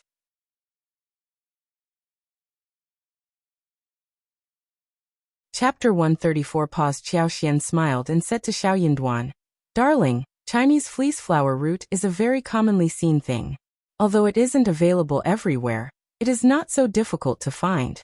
Since you have asked for it, young Master Xie, we will definitely give it our best. It was a favor being sent to the door. It was just a Chinese fleece flower root over 500 years old. They could simply go into the mountains to seek for that with her superpower, one mountain after another.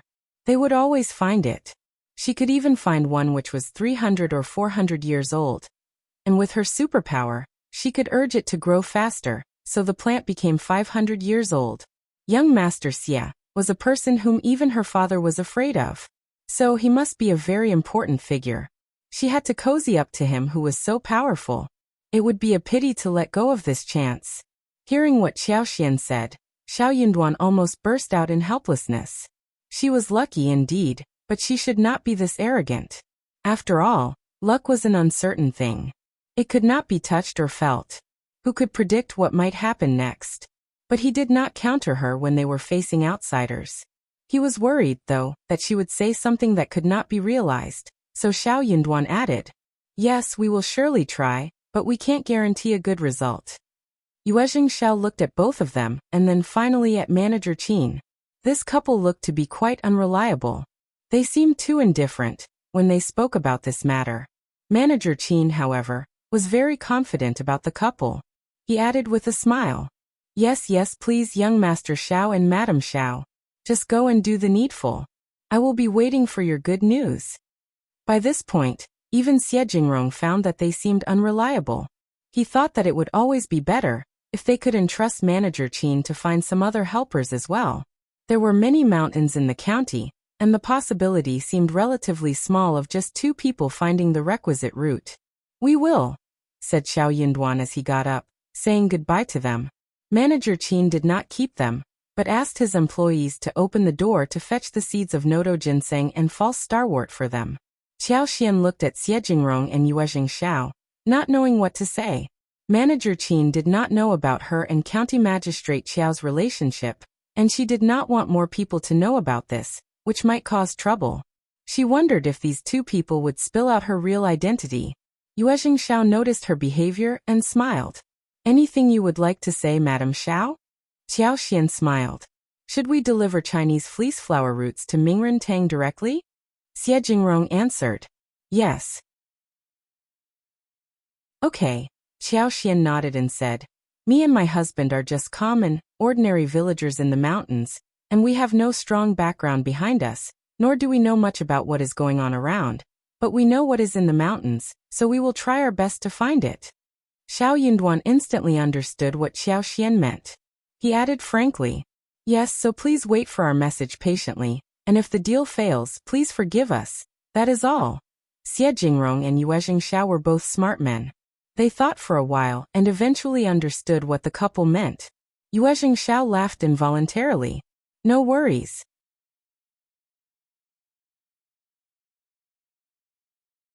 Chapter 135. An image. Yuezhing Xiao got even more curious. What was going on with County Magistrate Qiao's family? Manager Qin was not aware of Second Miss' real identity. This Second Miss did not seem to care about being married to a farmer's family, and even offered to look for Chinese fleece flower roots. Could she be the county magistrate's real daughter? Or was she raised in the countryside? Could she really do it? Qiao Xian and Xiao Yunduan let out a sigh of relief, leaving directly. "Darling, this is a great opportunity. Let's go and buy some food to celebrate." Qiao Xian was very happy. Xiao Yunduan did not want to discourage her, so he nodded. "Yes, let's just try our best." If the deal was accomplished, it would be a huge favor they would have done for the powerful people. If not, they would have to accept it frankly. They could not be afraid of being defeated, otherwise they would be very sad if they failed. They needed to stay calm.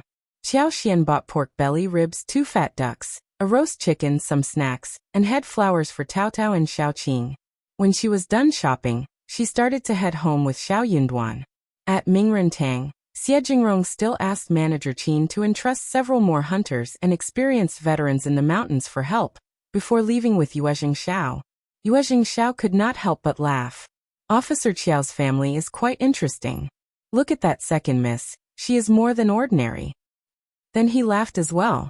"Honestly, I have never met any concubine's daughter like her." Xie Jingrong frowned slightly as he turned to him. "The Qiao family isn't a family with integrity, let's just drop it. But the Second Miss seems quite different." Not that he really cared how she was. He was definitely going to return her favor, if she was able to find Chinese fleece flower root over 500 years old. That was all he could do, since he was not interested in the Qiao family. Qiao Xian and Xiao Yunduan traveled home leisurely on his bullock cart. The cart moved very slowly. While they were on the cart, they could notice what was going on around them. When they found a tall, young man lying in a coma in the grass on the roadside, they could not help but stop, exchanging a look between themselves. "Hang here, let me go and have a look," Xiao Yunduan said. "Let me go with you." "Okay." The couple wanted to save people. Otherwise they would feel really uncomfortable afterwards, and would never be able to get over the lump. Xiao Xian went down the cart, and wondered what happened to the man. Xiao Yunduan came to the man's side, felt his nose and sighed in relief. He is still breathing, he should be fine. Come, help me pick him up. Okay. The couple spared no effort to help this tall man up. He was leaning against Xiao Yunduan. Suddenly, Xiao Xian felt stiffened, and started to turn dizzy. In front of her eyes, like a revolving lantern, a fragmented but clear picture appeared. In the desert and yellow sand, the flags and banners were floating in the wind. The generals looked majestic, and there were thousands of troops behind them. The general returned triumphantly, and when he entered the city, the crowd was surging, and the people and officials shouted loudly. In the Golden Throne Hall, the old emperor laughed heartily. He conferred the title and rewarded the general. There were about 10 pictures, each of which was not connected, but the general in each picture was the same person, and the appearance of that person closely resembled the man in front of them. Actually, they were the same person.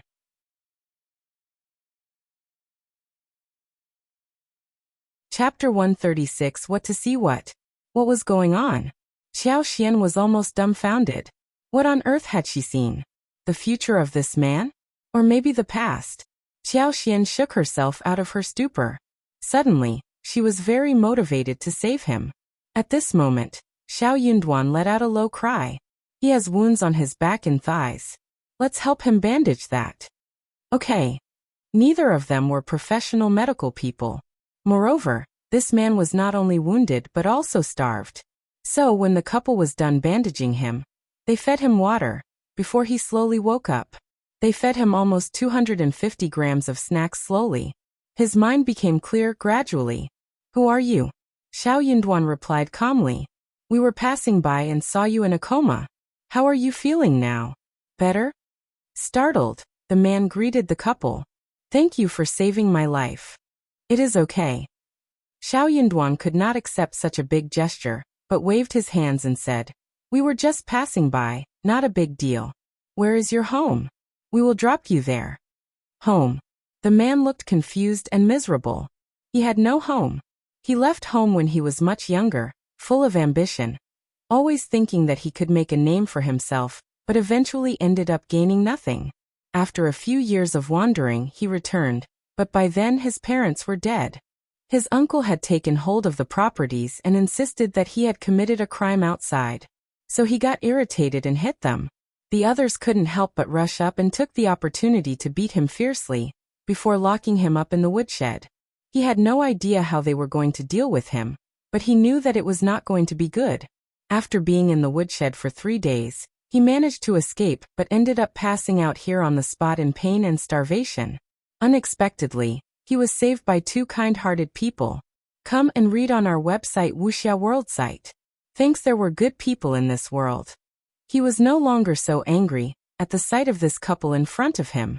Thanks, but it is fine, you can leave me here. He originally wanted to say that if there was a chance in the future, he would definitely repay them, but then he thought about it and realized that he had gotten to this point. What was his future? What could he do in return?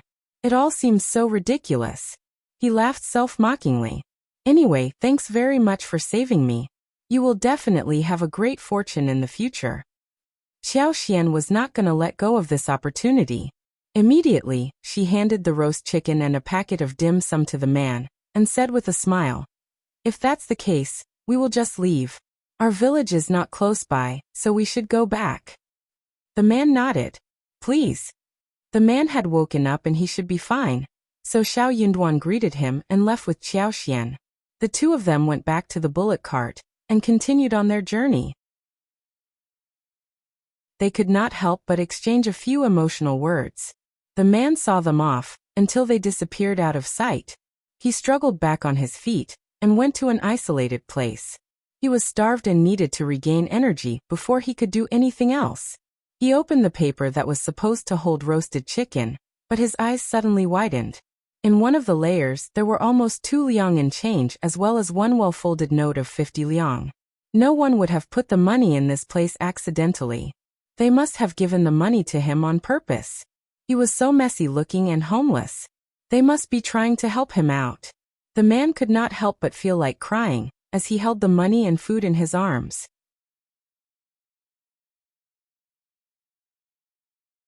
Chapter 137. An idea. Shouting village. He mumbled inside his heart. He swore that he was definitely going to become someone accomplished in the future. At that time he would return the favor and, more importantly, take his revenge. He was not going to live the rest of his life as a useless person. When Xiaoxian and Xiao Yunduan were back home, the glutinous dumplings were already steaming. The dumplings were put in a large iron pot, covered with a heavy wooden lid, and cooked on the stove. Some of the steam was escaping the lid, spreading the aroma of fresh grass and leaves in the whole room. It was festival time and everyone was craving the dumplings, which were eaten only once a year. They did not even eat lunch, and instead waited for the dumplings. Seeing them returning, Ms. Fang opened the lid and scooped out some large ones for them to eat. Meat dumplings, pork ribs dumplings, bean dumplings, 8 treasure dumplings, and alkaline water dumplings were marked when they were being wrapped. The length and number of straw cores in each kind of dumpling were different, so it was easy to distinguish. Xiao Taotao and Xiao Xian helped open the dumplings. The dumplings were cut into pieces with the straw core that bound them, before they were placed on the plate. The shining dumplings looked beautiful and smooth in appearance, and when they were twisted open, the aroma of rice, meat, or sweetness inside was mouth-watering and attractive. The meat dumplings smell so great. I want meat dumplings too, they look so delicious. Ms. Fang smiled. All right, we have a large number of them. Eat as many as you want. She had money and could afford to make those dumplings. It was a festival and they should all be happy during this period.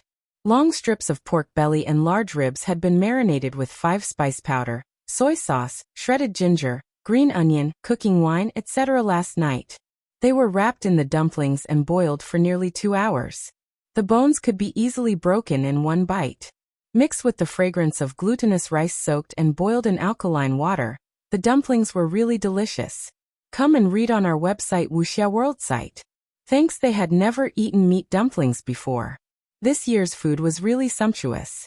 After the glutinous dumplings, they ate a few fresh bayberries and loquats to relieve tiredness, which was perfect. Among the fruit trees transplanted in Xiaoxian's garden, the bayberry, loquat, and plum did not fall out. A lot of them were left on the tree. They were now ripe, so Xiaoxian brought a few young ones to the yard to pick the fruits. It was a lively scene. Everyone was amazed, saying that it was not a wasteland. It was obviously a treasure land. Not only was the sweet spring water dug up, but also the fruit trees and Gastrodia elata were growing very well. The fruits tasted so sweet. At night, Xiaoxian cooked the food. She had pickles at home, and really wanted to make a bowl of pickled fish today, so she took Xiao Xiaoqi and Xiao Taotao to go fishing in the river in the afternoon. They held fishing poles in their hands, which were brought by Xiao Sanlang from somewhere. Xiao Yunduan also went fishing with them. Xiao Sanlang came back with a fishing rod 2 days ago and had been shouting ever since to go fishing with them. But when the time came, he was nowhere to be seen. Where is third brother? He was here just a while ago. Xiao Xiaoqi was confused. Xiao Taotao shook her head, looking bemused as well. Xiao Xian thought for a while and burst into laughter. She said to Xiao Yunduan, I have an idea. Xiao Yunduan was startled and smiled. Just leave him alone. He would be very careful about it. Yes. Xiao Xian nodded with a smile. Let's go. Xiao Xiaoqi and Xiao Taotao were confused about what was happening, but were extremely motivated to go fishing. We are going fishing. It was alright even if third brother wasn't with them.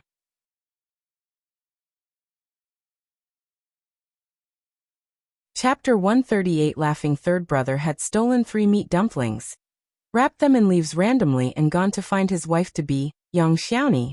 It was a festival but Yang Xiaoni still needed to work. She was out in the mountains chopping wood. Normally, the bride-to-be should be resting at home, sorting her dowry and everything. She should be very busy with all that. Unfortunately, Yang Xiaoni was not treated in this way. But she was glad that soon, she would not need to do anything like this anymore.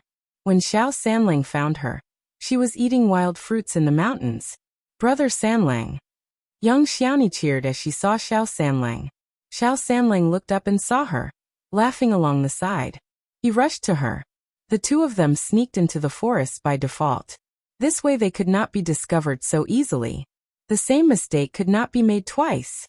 Young Xiaoni sniffed and her eyes sparkled. It smells so good. Third brother, what have you brought for me? Xiao Sanlang gazed at her proudly. Just guess. Young Xiaoni sniffed again. It is glutinous dumplings. Yes. It is made by fifth sister-in-law. There is pork belly and ribs filling inside. It is delicious. I have brought you 3. Really? I am going to have a good taste of it. Young Xiaoni rubbed her hands, and could not wait and took a bite when Xiao Sanlang opened it for her. The dumplings were bursting with fillings. Every bite would reach the meat.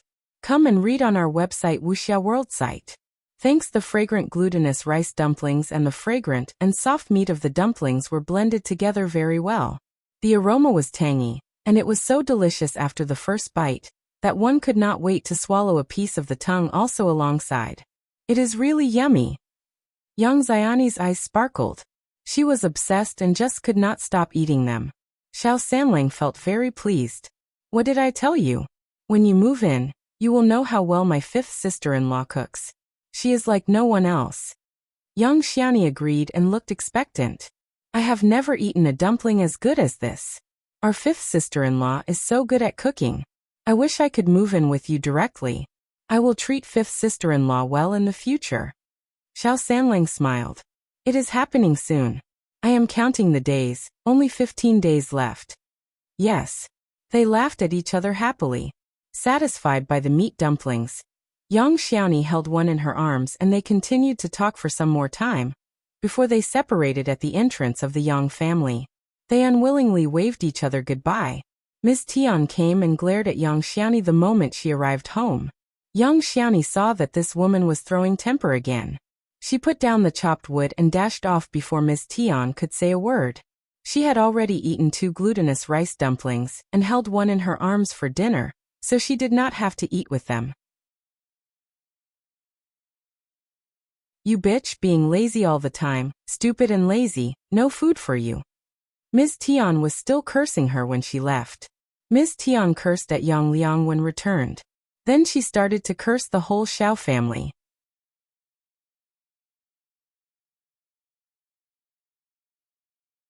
Chapter 139. His own reasons. It is a festival. Look at the Xiao family. They have given us nothing this time around. They don't treat us seriously. They won't spare a look at us in the future. Forget before the girl marries the family. That was why Ms. Tian was extra unfriendly to young Xiaoni today. She had assumed that the Xiao family would offer them some gifts at festivals, since the wedding was to be hosted in no time. She even looked forward to receiving glutinous dumplings and eggs from the Xiao family, as well as 2 chickens.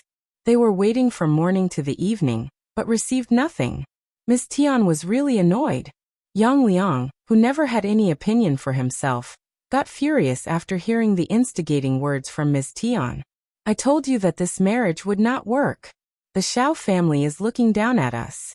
Now you know that they are not going to regard us as part of their family. Yang Liang got even angrier. It is settled. They have spent so much on the wedding gift. Do you think they will break off the engagement? Just keep your mouth shut. No more nonsense. Ms. Tian had not expected that he would counter her in this way. She screamed. How dare you counter me? Yang Liang. The couple had a row with each other. The neighbors could not help but sigh, hearing their arguments. The Xiao family would definitely not go to the second section of the family for dinner. Eldest uncle had to go there alone, since Ms. Fang refused to follow along. He had his own reasons. Yes, his sister-in-laws had been at fault, but they had realized their mistakes already, right? Since they already knew about it, and offered dinner at their place, why not give them a chance to repent? What more did they expect them to do, when they apologized? They were all a family, and could not possibly be treated like criminals after just one mistake, right? That would be ruthless. But Ms. Fang was in the midst of being angry, so eldest uncle could do nothing but leave her alone. Come and read on our website Wuxia World site. Thanks, eldest uncle asked Xiao Sanlang and Xiao Dalong to follow him for dinner. But Xiao Dalong hesitated, whilst Xiao Sanlang snapped directly. I am not going. Fifth sister-in-law is cooking delicious dishes tonight, and I am definitely eating at home. Could second aunt-in-law's food exceed that of fifth sister-in-law's?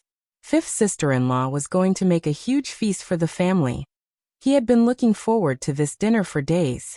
Eldest uncle got so stuck, dumbass. He knew nothing except for food. Could he do anything else apart from that? Eldest uncle glared at Xiao Sanlang. Second aunt-in-law is killing chickens, why not go there? You are old enough to understand etiquette. Xiao Sanlang was straightforward as always. We have no chicken tonight, but we have ducks, ribs, pork belly, fish and shrimps. You. Eldest uncle glared at him. Eating is the only thing you know. Xiao Sanlang laughed and scratched his head. That is true, Dad. He was so blatant about it. Eldest uncle. This boy was trying to irritate him to death. Ms. Fang wanted to laugh but could not. She held a tight face. So what? Good that he loves eating. You can go there alone. Don't try to drag us with you. Eldest uncle snorted and ignored her. Yes, he was going alone, so what? He was going now. Angry, eldest uncle left home directly.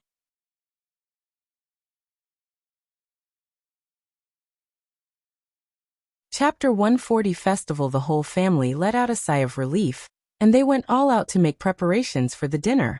Xiao Xian and Xiao Yunduan decided to get a big fish in the afternoon.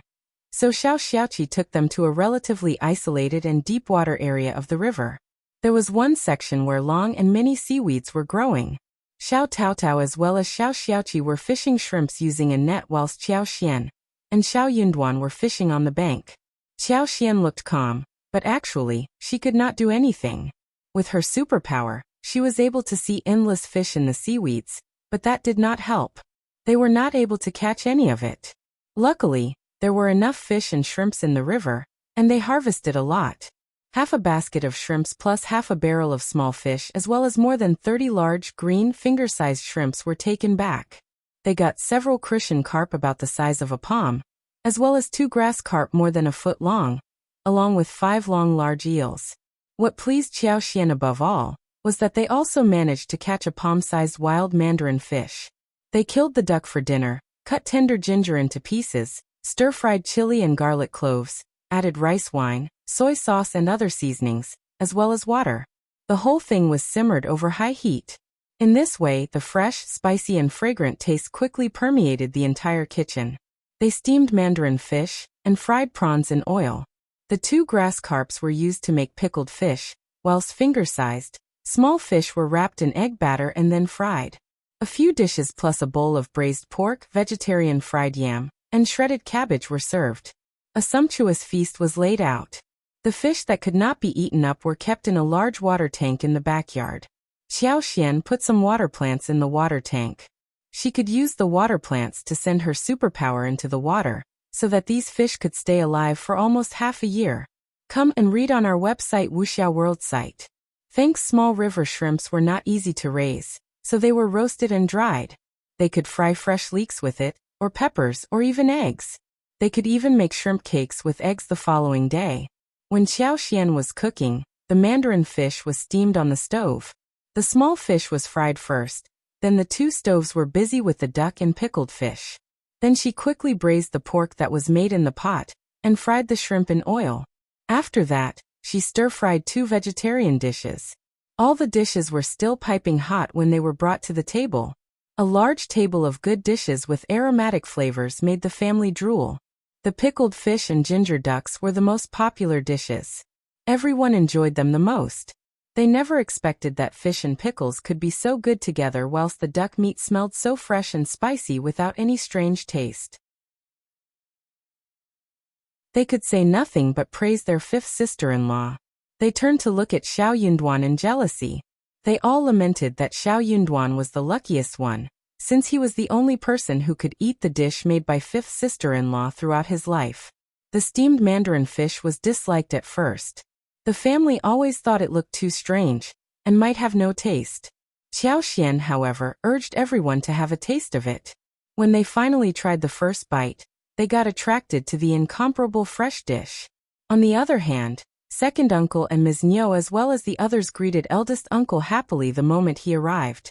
Eldest uncle felt so gratified and guilty, thinking that his second brother's family were so sincere, but Ms. Fang still refused to forgive them. However, second uncle and Ms. Niu exchanged a look between themselves, looking very proud. See, they knew that an apology would work. They could do whatever they wanted in the future. They knew that eldest brother would get soft-hearted. Ms. Niu went to fetch Ms. Ma and third uncle's family to join them. Ms. Ma was helping with the cooking whilst third uncle was chit-chatting with eldest uncle.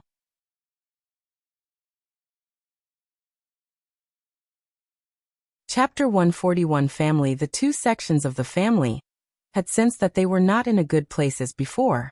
Ms. Fang was annoying and more domineering than before. Moreover, Qiao Xian had joined her. They kept bitching about her mistake. They tried to console eldest brother and even flattered him. Eldest brother was the master of the family. As long as he was well manipulated by them, everything else would be solved easily. It was just a matter of time. Eldest uncle felt so moved when he saw how his brothers, nieces and nephews were chatting with him. They were so nice to him. They were his family. He had treated them well these past few years, and it was all worth the while. Their parents would be gratified in heaven as well. He had lived up to their parents' standards. In the kitchen, Ms. Niu and Ms. Ma were quite distracted. Ms. Ma could not help but look outside the kitchen, mumbling, "What are eldest sister-in-law and everyone else doing? What is keeping them for so long?" True, they all believed that the eldest section of the family would definitely be here, with eldest uncle coming over first, and the others following later. Ms. Niu was quite displeased as well. She knew exactly what Ms. Ma meant. When Ms. Fang and Ms. Su were here, they would definitely help in cooking. Also, eldest brother treated them well, and would always come with some gifts, like a chicken for example. Ms. Niu even expected to wait until Ms. Fang arrived to kill the chicken. A while later, Ms. Ma could not stand the wait anymore. What on earth is taking them so long? Xiaoji Meiling, go and check on them. Tell them to be here as soon as possible. Just wait. Ms. Niu stopped her. Let's just hold on. We can kill the chicken and make the food. We will fetch them when dinner is served. Ms. Ma was startled. Ms. Niu really started to think that she was stupid. She snapped. Haven't you got it? Eldest sister-in-law is so annoyed by us that she wants to postpone her arrival. Just drop it. We can make some dishes as we want. Ms. Ma nodded. Come and read on our website Wuxia World site. Thanks, that was exactly what Ms. Fang would have done. She is so stingy. We have apologized and made dinner. What more does she want? Should we kneel down and kowtow to her? Ms. Niu rolled her eyes. What else can we do? Ms. Ma was stuck with words. Yeah, what else could they do? All right. It was their own fault that they were caught red-handed. They had to be tolerant at the moment. It was Widow-san the bitch's fault. But for her big mouth, nothing like this would have happened. That bitch needed to be punished. So, Ms. Niu and Ms. Ma dropped the idea of fetching Ms. Fang at the moment, and pretended to make dishes with full sincerity. Ms. Niu, against her will, killed one of her chickens, whilst Ms. Ma brought 12 eggs as well as some vegetables from her house. They made the dinner without putting any oil or salt in it. When dishes were served on the table, Ms. Niu smiled. Eldest brother, the dishes are ready. What are eldest sister-in-law and the others doing? Yes, we are all waiting for them. Ms. Ma added with a smile. Eldest uncle's face stiffened. It is fine, we can wait a little longer. Meiling Xiaoji, go and fetch them, okay? Second uncle made a gesture and let them leave. Eldest uncle was about to stop them when he suddenly realized that maybe these two children would be able to move Ms. Fang.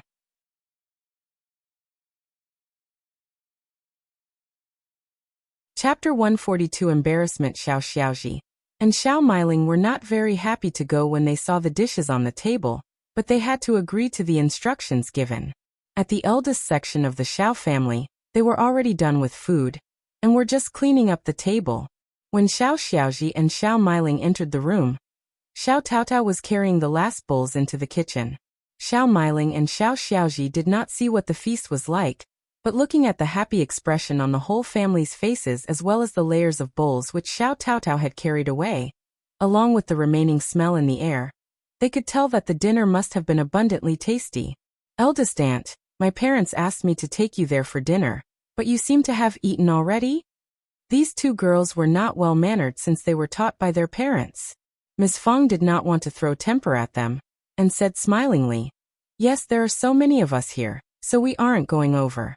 We have eaten dinner. You can go home to eat yours. Xiao Miling nodded and left with Xiao Xiaoji. Dad, eldest aunt, and the others already ate. They had already finished and the table was getting cleaned. The table was full of dishes. Xiao Miling pursed her lips. They were all startled. What? Eaten already? Second uncle and the others turned to eldest uncle. Eldest uncle's sweat dropped from his forehead. He was so embarrassed that he wanted to dig a pit in the ground and disappear. Oh yes, let's just forget them. It is their bad luck not to have eaten dinner here. Let's just eat our food. Eldest brother. Third uncle sighed in disappointment. Is she still mad? Come and read on our website Wuxia World site. Thanks. Ms. Ma pursed her lips. Yes, otherwise what is she behaving like this for? She could have just carried the dishes here, and we could have celebrated together. Second uncle sighed too. Eldest brother, when will eldest sister stop this behavior? It is such a small matter. We have already apologized. Is she going to cut ties with us just because of that thing? Of course not. Eldest uncle denied directly, as he forced out a smile. We can leave her alone. You know her well, right? She is sharp in tongue but soft in heart. She should forget about this soon. Since the guests were absent, second uncle and the others could do nothing but start the dinner. At the dinner table, they kept showing passion to eldest uncle, who was so moved. The following morning after breakfast, Qiao Xian and Xiao Yunduan told Ms. Fang about buying fields, before heading towards the town. The crops were budding, and farmers had started plowing the fields and planting rice seedlings. Every household was very busy. Qiao Xian had to postpone the planting of mushrooms. When the busiest period was finished, and the wedding of Xiao Sanlang and Yang Xiaoni was done, she could come and get the mushrooms. But she could start to make lipsticks. Also, she could also start the planting of medical herbs. With her superpower, she could always make sure that the plants grew well from the seedlings. Those gastrodia in the garden were growing unbelievably well. The watermelons were as big as small fists, round and green, spread all over the land. They looked really tempting. Wild grapes were all over the stack, creating a large shelter while small grapes started to bloom and fruits were growing out.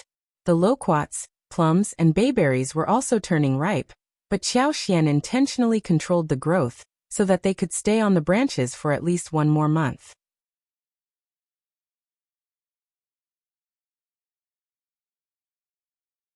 Chapter 143. Arrival. The couple came to the town and visited the Zhang village with the landowner to check out the field. Zhang village was located in the east outskirts of the county, almost 10 miles away from the town, closer to the county compared to the Shouting village. It was a really good area of more than 240 mu gold fields. Since they needed cash urgently, and the seller did not want to split them, very few families were able to pay in cash at one go. So Xiao Yunduan and Qiao Xian bought the whole thing at a low price. Qiao Xian was very satisfied, so she made the deal right there and then. The field was sold at 7 liang 1 mu, which should be 1,680 liang for the 240 mu in total. Xiao Xian bought another 5 mu of drought field at 20 liang, where she intended to build a small yard for future residents. Therefore 1,700 liang was spent in one go. They had around 200 liang left from selling gastrodia elata after this. When the fields were bought, the tenants were available. But Qiao Xian did not want to reveal her identity, so she did not meet the tenants, but entrusted Zhang Chunlai and Zhang Xiaofeng with this matter. They were the chiefs, and Qiao Xian and Xiao Yunduan believed that they were down-to-earth farmers. So the task was delegated to them. Tenants were very afraid that when the landlords changed, the rent would be raised, but when they realized that everything was the same, they were assured in heart. The Zhang village was located on a relatively flat field, where a large patch of land was spread across the distance. There were also some beautiful dikes and creeks. Qiao Xian decided to have a look around since they were here. Xiao Yunduan kept her company. They climbed the mountain, and saw the river flowing across the beautiful landscape. Come and read on our website Wuxia World Site. Thanks. It was May. The trees were shady and the vines were entwined. It was not as beautiful as the blooming flowers in spring, but there were still many wildflowers swaying on the banks of the river and the forest road, embellishing it in a deep and shallow shade of green.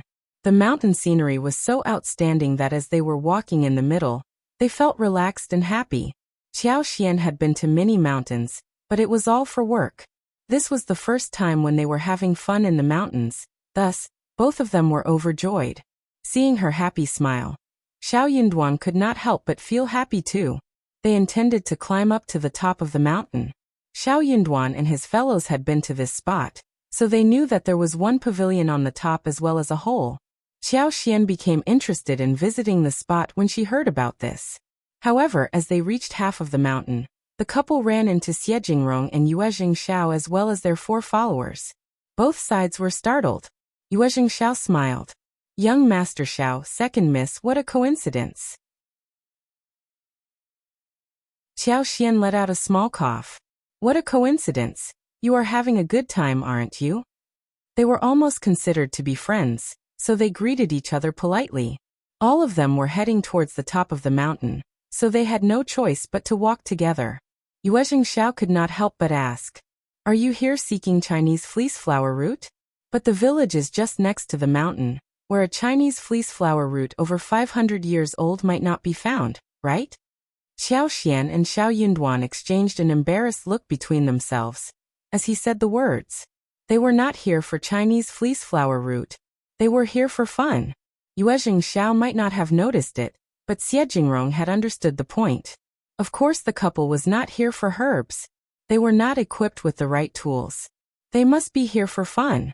They had just expressed their willingness to help them to find Chinese fleece flower root, but here they were strolling around, which made Xie Jingrong feel displeased. He believed that the couple was not sticking to the promise, nor were they reliable.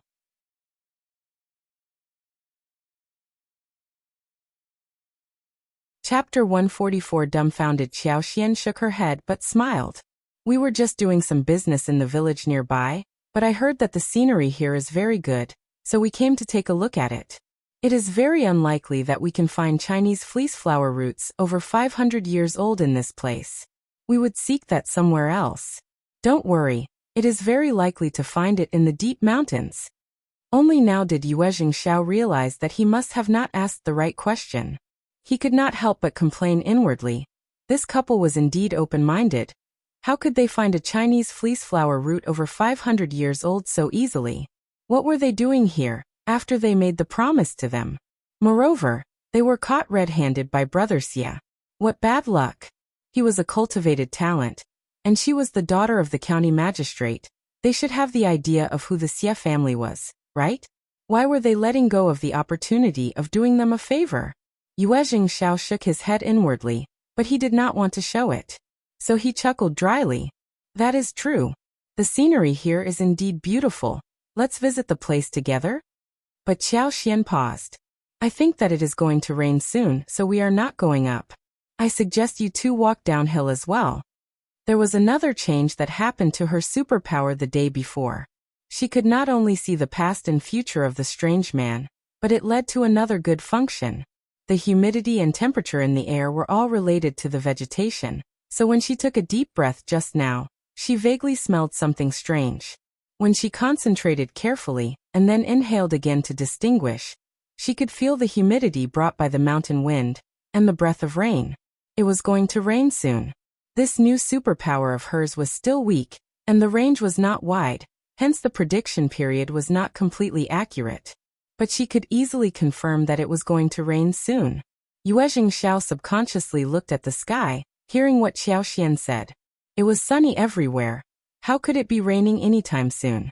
Oh, she must be trying to find one excuse to get rid of them.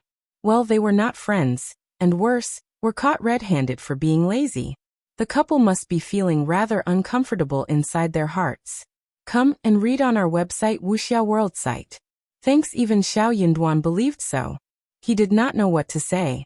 The excuse his wife found was just too unreliable. But he nodded at the excuse and helped her anyway. Xiao added, True, the weather keeps changing after the Dragon Boat Festival, and it is going to rain soon maybe. We will take your leave now, and you two better go downhill as well. All right then, see you. Bye. Qiao Xian and Xiao Yunduan went down the hill together. Qiao Xian admired her husband's excuse. She had her superpower that helped her to cheat, but what about her husband? Did he read so much so that he could predict the weather as well? The couple had just walked into the village when the rain came down heavily. The couple found a farmer's family for shelter. Good that we ran off the mountain fast enough. Qiao Xian stuck out her tongue. Otherwise she had no extra clothes to wear. Yes, Xiao Yunduan was dumbfounded. So his wife was not coming up with an excuse? She really sensed the rain? He asked involuntarily. How did you know that it was going to rain soon? Qiao Xian was startled. You sensed that too, right? I saw the heavy cloud in the sky far away.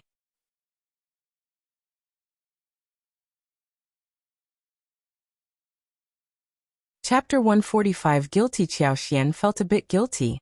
She believed that it was because of Xiao Yunduan's rich knowledge that he could forecast the weather, but he was just wondering how she could tell the change of weather at the moment. He could not have remembered that there was no heavy cloud in the sky, all this while, right? Sure enough, Xiao Yunduan did not remember, nor did he think of it deeply. He smiled. Oh, that is right, you are a very careful person.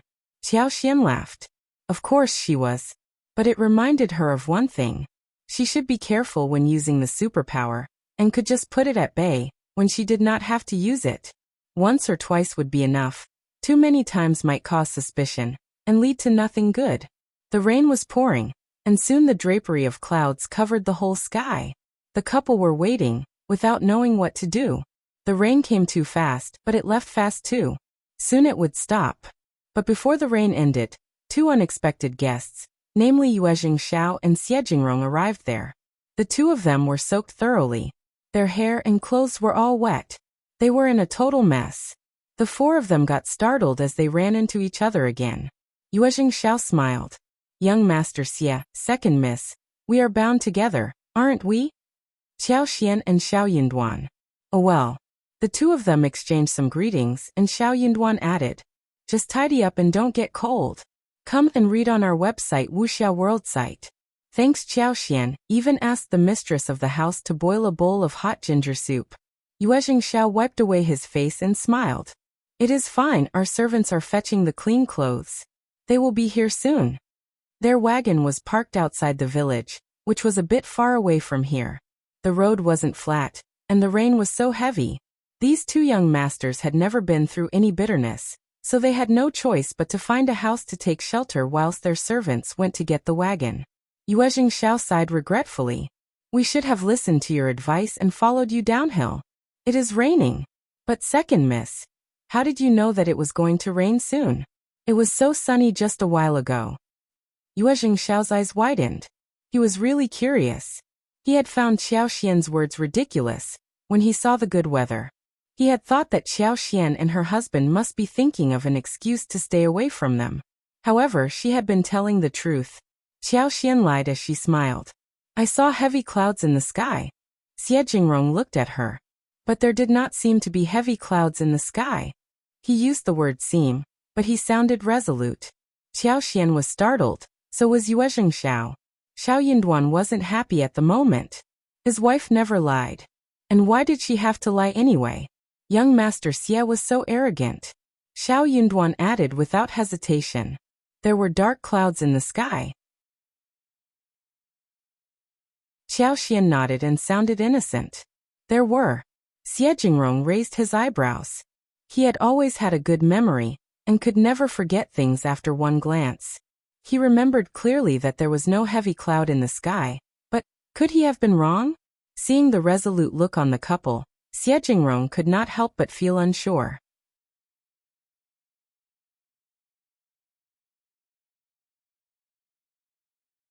Chapter 146. No need. Yuezhing laughed as he looked at him. Oh, all right, no wonder this happened. Young Master Xie never forgot whatever he saw, and he never made mistakes in remembering things. Yuezhing was thinking in a mocking way. Qiao Xian smiled. I should have reminded you more urgently. Oh, here is the ginger soup. Drink it to drive away the coldness. The rain is just so torrential. Qiao Xian let out a sigh of relief and felt lucky to have ended the topic. Xie Jingrong and Yuezhing Xiao expressed their gratitude to the farmer and accepted the ginger soup.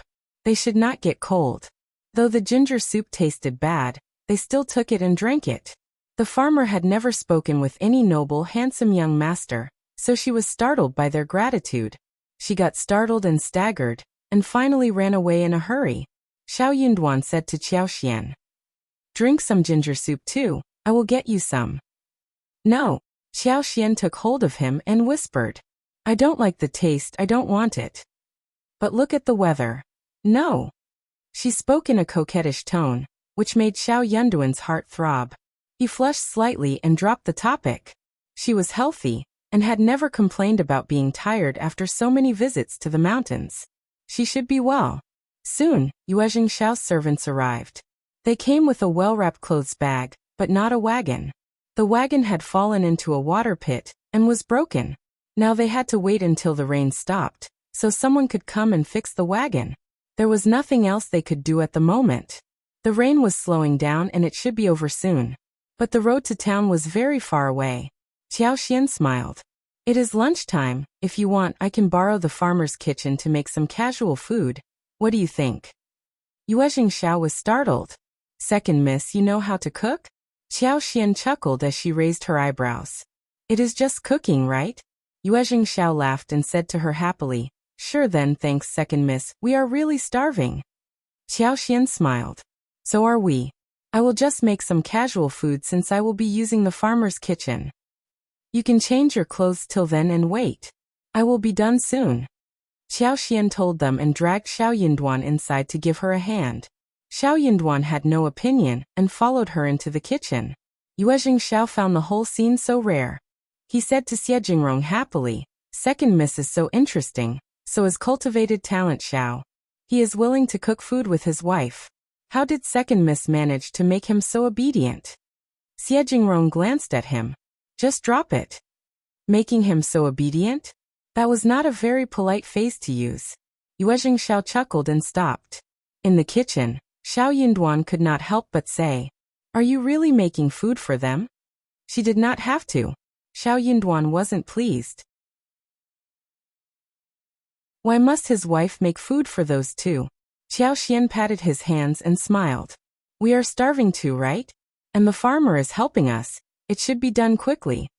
I can help you as well. Just tell me what to do."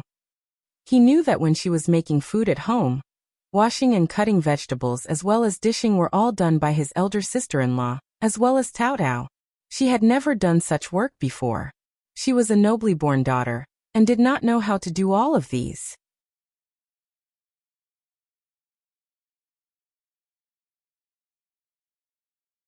Chapter 147. Offering. Qiao Xian agreed to his offer, and then spoke to the farmer lady regarding the ingredients. After the discussion, she laughed and gave 3 qian to the lady. The lady gave 31 to the neighbors and told them to do something, so 2 children around the age of 12 went out. The farmer lady killed 1 rooster after she returned, and according to the instruction of Qiao Xian, she pulled out garlic sprouts, shallots, picked cabbages, as well as eggplants. By the time the chicken was dehaired, cut into pieces, boiled, and all kinds of vegetables and seasonings were getting ready, the 2 neighboring children came back. They had 3 eels with them. Under this weather, the water in the ditch was rising, and the loaches and eels were seen everywhere, easy for them to catch. The 2 children had gone to the ditch to catch eels. Apart from eels, they had a dozen loaches and offered them as a present. Those things were not worth any money. They only used them to feed chickens and ducks. But Qiao Xian loved them. She had many ways of making loaches, but due to the lack of seasonings at the lattice home, all she could do was to wrap them with egg porridge and pan-fried them. With the help of the lady and Xiao Yunduan, the lunch was ready within no time. The dishes included roasted chicken with eels, pan-fried loaches, eggplant with garlic, shredded cabbages, fried egg with shallots, plus a big bowl of light cabbage soup. The lady was very concerned about the way Qiao Xian cooked, and was dumbfounded too. But thinking of the 301 in her pocket, she said nothing. The lunch, plus the chicken, cost around 101. She had made a great deal of money from this lunch, so the guests could do whatever they wanted with the ingredients. What amazed her was that young Master Qiao was doing the dishes, washing vegetables, starting a fire and doing all kinds of dirty and filthy work. All Mrs. Qiao did was stir and fry the ingredients in the pan, which wasn't a very difficult task. The lady could not help but feel jealous. Mrs. Qiao, you are so lucky to have such a diligent husband. Young Master Qiao looked quiet, but he was so willing to do all these tasks, whilst her own husband never even wanted to step into the kitchen for anything. Qiao Xian threw a look at Xiao Yunduan, who looked embarrassed. Then she smiled at the lady and nodded. Xiao Yunduan threw a sneaky glance at her and pretended to be calm. But actually, he felt excited inwardly, and even felt happiness striking his heartstrings. Qiao Xian asked for clean bowls and gave some portions to the Lattice family before the dishes were served. The Lattice family was out for work. Only she and her youngest daughter and son were at home, who were already drooling but had made no sound. They knew that it was something their guests bought, not something that belonged to their family. Qiao Xian did not like that. Lady, try these dishes with your children. Oh, thank you so much. The woman was surprised and happy, but also felt a little embarrassed. But seeing how her children were greedy for the dishes, she did not turn her down and accepted the dishes after saying a few polite words. When the dishes were served, both Yue Jingxiao and Xie Jingrong were startled. Yue Jingxiao looked at the dishes, and then at Qiao Xian suspiciously. He was really confused. Did she really make all the dishes? Even Xie Jingrong was taken aback. He could not think of how Yue Jingxiao said that she was different from all the concubine daughters they had met till date. Concubine daughters were often those who got spoiled by the madam of the family and behaved like a dumbass.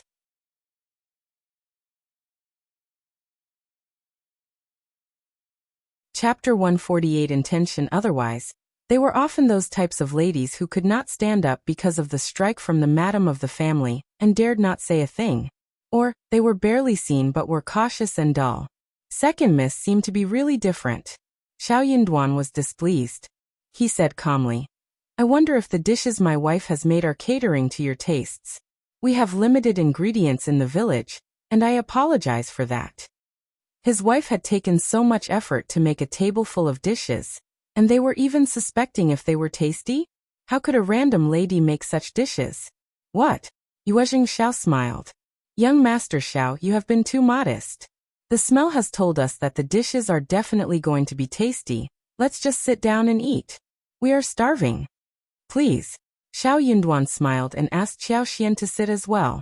The eel chicken nuggets wrapped in the thick soup were salty and delicious. The eel meat was tender, and the chicken nuggets were fragrant, whetting everyone's appetite the moment they were eaten. The eggplant dish was rich in garlic, and the eggplant meat was delicate. Vinegar had been added for a more unique flavor. Shredded cabbage and dried loaches also had their own characteristics. The lunch consisted of simple and ordinary dishes, but they grasped people's heart, leaving unforgettable taste in people's mind and mouth. What surprised Yue Jingxiao and Xie Jingrong was that the dishes were made of ordinary ingredients, but the way they were made had never been presented to them before, apart from the scallion egg and cabbage soup. It was a huge surprise. Second Miss, you have cooked such great dishes, excellent. Yue Jingxiao could not help but speak highly about the lunch. Xie Jingrong was calmer than him, but he looked as if he agreed with what Yue Jingxiao had said. Xiao Xian smiled and replied calmly, these are just ordinary dishes, not really that amazing. Xiao Xian had never been a good cook. She could make some ordinary dishes with not so outstanding tastes as before, but after she was equipped with the superpower, she seemed to be better at making dishes. She could control the fire well, and had developed a sharp culinary skill. It was a subconsciously sharp sense, especially when it comes to vegetables. Yue Jingxiao laughed. Second Miss, you are really modest. Food could definitely form a relationship between people. After lunch, the four people seemed to feel more relaxed among themselves, and talked a lot more. The rain had ceased, and the clouds went away. It was sunny again, casting its light all over the land. Qiao Xian and Xiao Yunduan were ready to head back soon. The four of them waved goodbye to each other.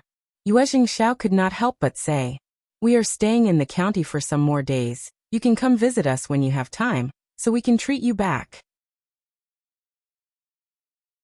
Xiao Yunduan lowered his head slightly and replied politely.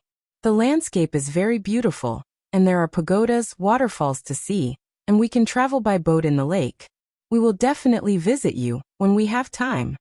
Yuezheng Xiao laughed loudly. Sounds good. We will all go there for a trip. See you around. Qiao Xian and Xiao Yunduan left, as Yuezheng Xiao raised his eyebrows and looked at Xie Jingrong. It is worth the visit, isn't it? We have met such interesting people here. Xie Jingrong threw a look at him, saying nothing more. He had not expected that Yuezheng Xiao had opened his mind and admired so openly, whilst he was the one who kept falling into the pit. On the way home, Xiao Yunduan looked at Qiao Xian, and could not help but ask, do you intend to establish a relationship with them?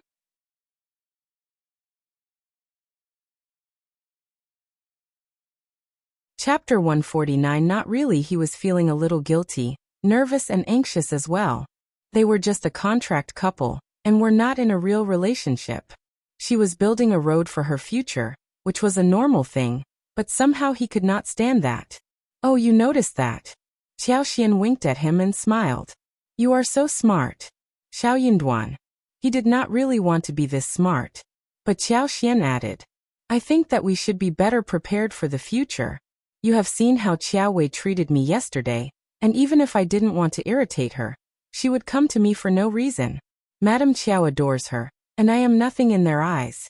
They must be thinking that it is my luck when Qiao Wei can vent her anger on me. But we are lucky to have been granted this chance. Why not establish the relationship? We may not rely on this kind of relationship fully, but it is always better to have something than nothing. Maybe one day, we can ask them for help. In one word, it was never easy to make a living. She had just realized that Qiao Wei was a stupid woman, who was spoiled and had no brain. She could humiliate her whenever she wanted, but she had no way to counter her. Her words made Xiao Yunduan feel motivated. I will definitely become the recommended man next year, I will. He looked at Qiao Xian with a gaze full of profoundness. He was determined. Qiao Xian smiled and nodded. Yes, fight on. I believe that you will too. She added, even if. There is no even if. Xiao Yunduan said seriously, I will definitely make it. If he made it, she would not have to be suppressed or scared or anxious. Qiao Xian was struck speechless. Okay. I believe that you can make it too. He was so confident that she did not want to discourage him. Xiao Yunduan smiled and nodded. Yes. As the couple returned home, they repeated the matter to Ms. Fang, who was very happy for them. She could not help but praise Qiao Xian once again. Now there were wonderful fields for more than 200 mu in the family. They could have endless grains for the rest of their life. Moreover, she was also happy for her son and daughter-in-law, even though those grains could not be shared. But she also stressed to them about not revealing this matter to anyone else. Ms. Fang cribbed to Qiao Xian again. Soon the spring plowing was coming. Rakes needed to be made, and seedlings were required too. The matter regarding seedling was easy, but rake was not so easy to make. The problem was that not every household had bulls. There were around 100 households in Shouting Village, but only a quarter of them had bulls. Therefore, when they needed to make the rake, they would need fathers and sons, brothers and even couples to make the rake, and do the plowing through pure manual work. Or they would need to rent the bulls with money. Bulls were expensive at that time. So ordinary families could only rent bulls for half of the work, leaving the other half for the family members to complete.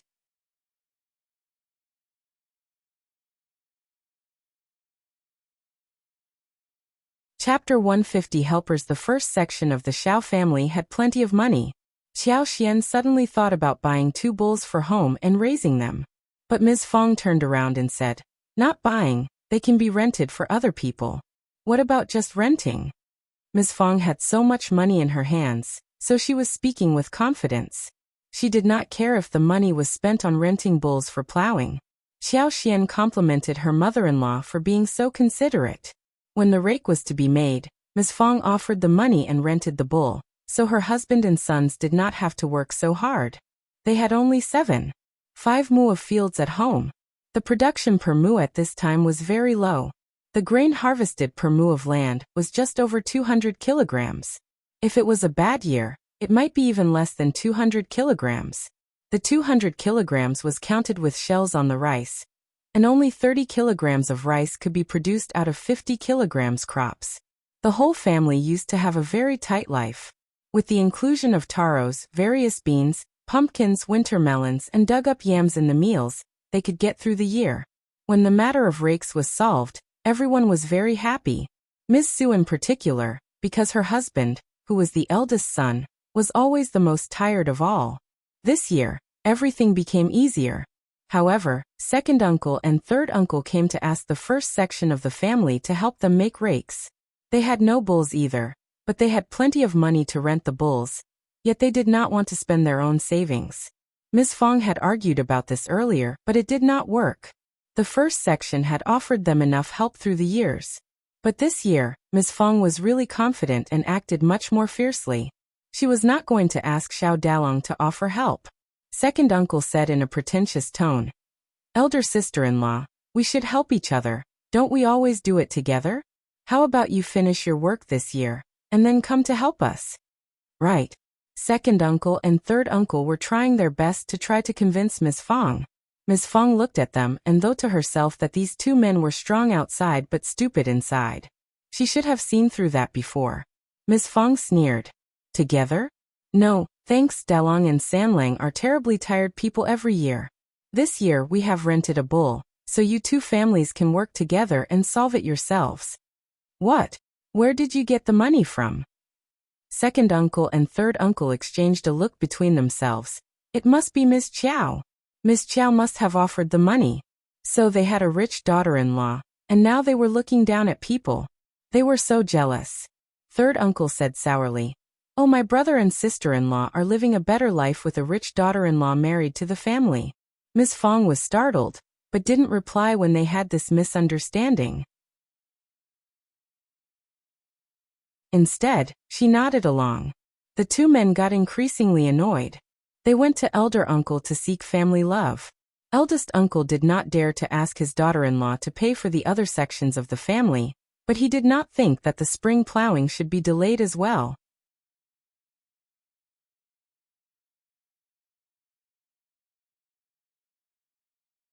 Chapter 151 Ideas. If the spring plow was postponed, the harvest by the end of the year would be ruined. That would not work. Ms. Fang did not approve of it. She kept reminding him of what Ms. Niu and Ms. Ma did to them. An eldest uncle felt quite helpless. But they already apologized. Could this matter not be done by now? The two of them argued but could not talk it through, so second uncle and third uncle had to leave first. Ms. Fang felt much better after telling Qiao Xian what happened. She sneered. "I am determined this time. I will never let them get what they want. We have given them so much over these years. It won't work if it continues in this way." Those people not only failed to thank them, but kept showing off outside the family, saying that the first section of the family were like their employees. Worse still, they even made up lies about the first section of the family. Her third son was getting married soon, and when they had so many daughter-in-laws at home, the daughter-in-laws would not be happy about the arrangement. Their dissatisfaction might lead to unhappiness in their own family, which would be such a pity. Those two sections of the family never made efforts in spring plowing, and Ms. Fang was displeased to see that they had more fields than she did. Qiao Xian smiled. "Right, Mom. We should never let them get what they want this time, but we can also think of a solution to make them pay for what they ask from us." Ms. Fang's eyes sparkled and she asked, "Do you have any good ideas?" Qiao Xian had a clear knowledge of what was going on. Her mother-in-law acted toughly, but she might not have full clarity about the situation. Her father-in-law would never allow his two brothers' family to miss the spring plow. It was a major event that could not be ruined at any cost. The second section of the family had a few sons, but the third section of the family had just one son who was only focused on studies. After he started to go to school and read, he believed that he was different from the rest of the family. He was definitely not going to the fields to do labor work. Therefore, they could never make any rake or finish the plowing. It would be so troublesome if they missed the spring plow and came to the first section of the family for food, when they had nothing at home to eat. They could not just be driven out of the family, right? Qiao Xian explained all this to Ms. Fang with a smile. She said that even if they offered the help, they should not do it so easily. Ms. Fang smiled. Yes, we will do as you say. I will never make them happy. Sure enough, the second section of the family and the third section of the family came to them in the evening again. Ms. Niu and Ms. Ma were present too. They were here to make an apology. The two women were not so willing to offer an apology and were really angry and irritated since that day. They had been so intimidating in front of Ms. Fang over the years. They never thought that one day they would have to apologize to Ms. Fang. But Ms. Fang was really furious this time. She did not allow her sons to offer a hand, which made the two women very worried. For the practical help they would receive, they had to tolerate the displeasure and humiliation at the moment. Ms. Fang felt slightly happy as she saw how these two women behaved. So she decided to put on the air of being the eldest sister-in-law of the family. Since you all know what mistakes you have made, I can forgive you somehow. But just look at what you have done outside the family. You are never thankful. It is so cruel of you. We have offered you so much help during the past few years, and you never remember how kind we are. No wonder the proverb goes that the more help you offer, the less thankful the receiver would be.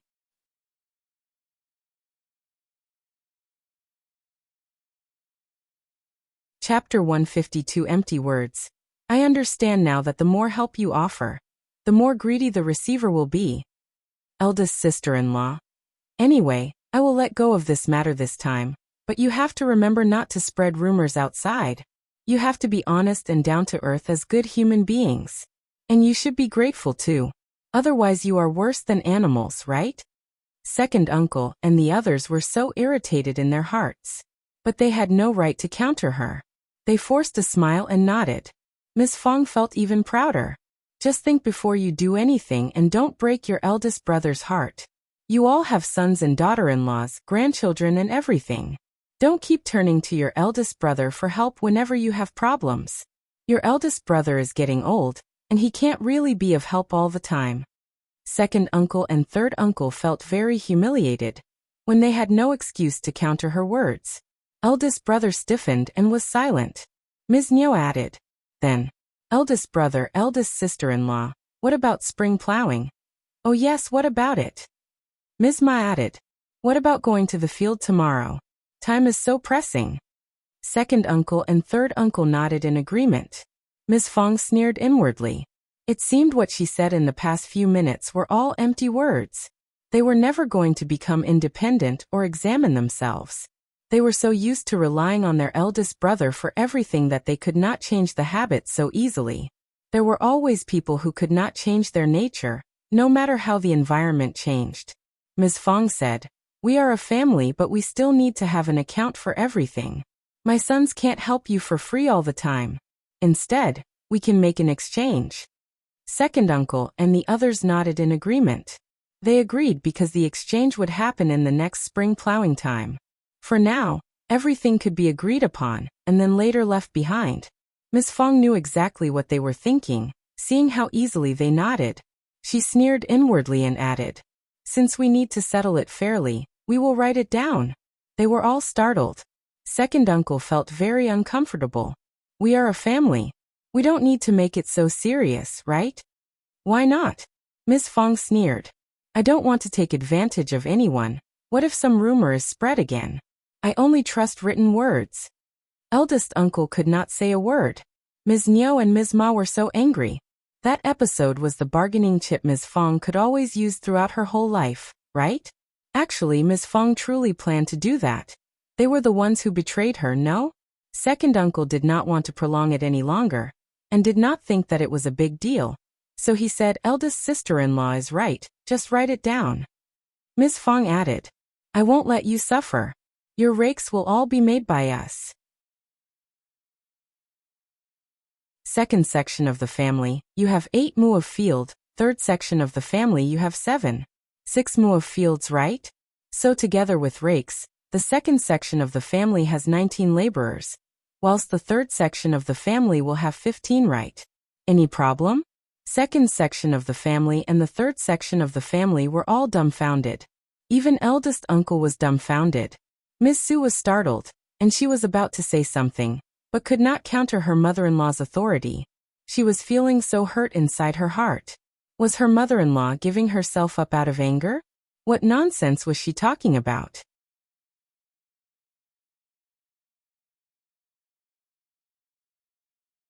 Chapter 153. Your words. Her man would get so tired when he had to do all the work.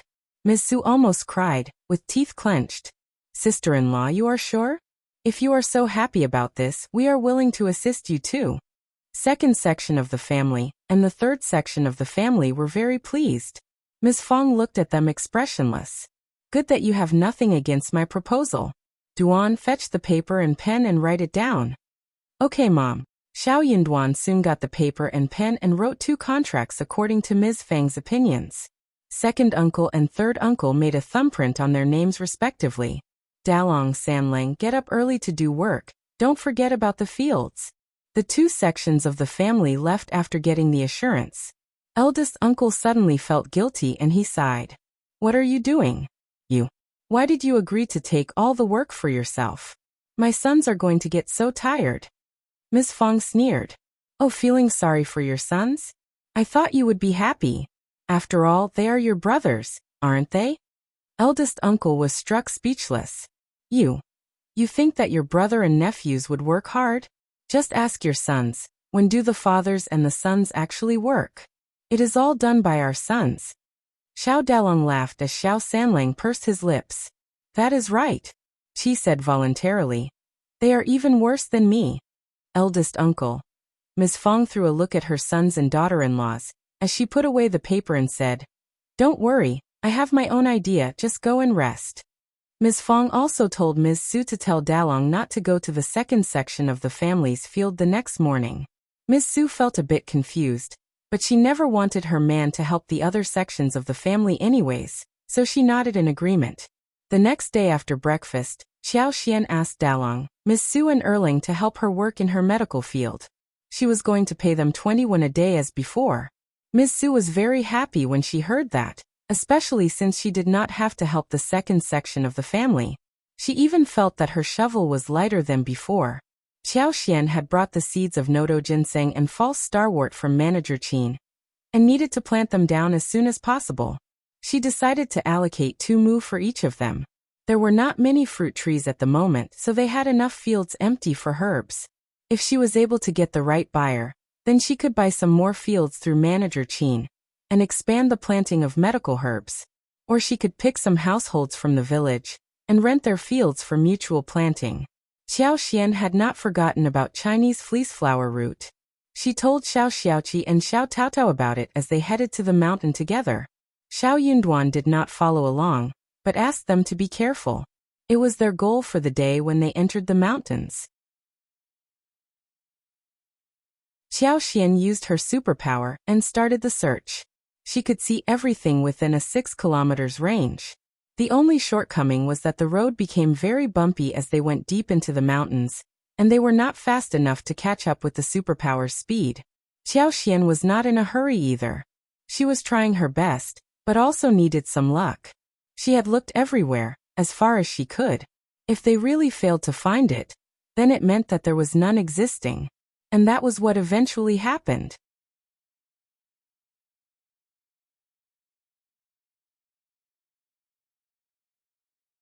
Chapter 154. Second and third section of the family.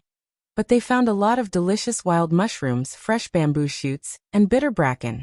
Moreover, Xiao Xiaoqi also hunted 2 wild roosters. They also found a lot of wild lilies, but they just started to grow before the mature season. Hence, Xiao Xian didn't bother to pull them out. She was going to wait until autumn, as long as she wanted. Wild lilies were not troublesome to find at all. They also found a batch of wild wolfberries. She was very interested in wolfberries, so she asked the brother and sister to take some tender wolfberry seedlings back home. They broke off a bunch of older branches, cut off the leaves and branches. She planned to take them back and place them around the flower field. In the future, they would often have fresh and tender wolfberry sprouts to eat. Wolfberry sprouts were delicious in soups, stir-frying meat, scrambled eggs, salads, and steamed dishes. Also, sprouts would turn into wolfberries as well. Wolfberries could be used to make tea and soup. They also passed a waterhole which was flowing smoothly. There was a long creek running through the mountains, and there were a lot of fish in the pools and ravines. Especially in the water pool, big fish which were longer than a foot could be seen swimming lazily in it. Xiao Xiaoqi and Xiao Taotao could not help but drool over the fish which they had tasted before. But for the distance away from home, they would have taken 2 of them home. Xiao Xian was quite motivated as well. She said to them, "Don't worry, when we are free in winters, we can ask everyone in the family to fetch the fish together. We can even make smoked fish when the days turn colder. The fish is so big that it is the best material for making smoked fish." Smoked meat would always be made in farmers' families every year, and some frugal families would eat smoked meat for half a year. Xiao Xiaoqi and Xiao Taotao were very happy hearing what Xiao Xian said. Smoked fish. That sounds amazing. I will bear this place in mind, and we can come back in winters. Xiao Xian smiled. Then we can hunt some more roosters and rabbits to turn them into smoked meat, but they have to be big and fleshy, otherwise there would only be a skeleton left. By that time, she could even find some wild boars and goats. Xiao Xiaoqi and Xiao Taotao were even more pleased. It was getting late, so the 3 of them decided to head home. Back home, Ms. Fang put the wild bracken into boiling water and blanched it over a fire, then tore it in half and soaked it in clean water. Brackens had a bitter taste and needed to stay in water overnight. But the bitterness also tasted good, like bitter melons, which was a delicious dish for people. The bitter brackens tasted even better than bitter melons. They ate up the 2 roosters and the whole family finished it all. They deep-fried the meat in the oil, and it could never turn out bad. They left nothing for the second section of the family, and the third section of the family. Ms. Qiao heard some gossip from Ms. Fang. Second uncle and Ms. Niu must have been thinking that everything was sorted, so they started to show the intimidating behavior yet again. They came to the door in anger. They wondered why Xiao Dalong and the others did not go over to help them with the fields. But Ms. Fang drove them away coldly. "What are you in a hurry for? I will take responsibility if something goes wrong. We have drawn contracts, right? What are you afraid of?" Second uncle and Ms. Niu got really angry, but they could not do anything when they heard what Ms. Fang said.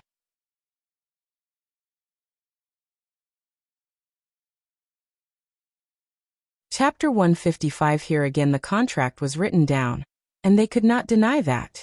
Despite this assurance, they were still worried that no one would make it in time for the plowing. They got even more angry when they thought of how Xiao Dalong was helping Qiao Xian with her useless garden. Ms. Fang replied coldly, "That is something happening in our house, and of course it is more important.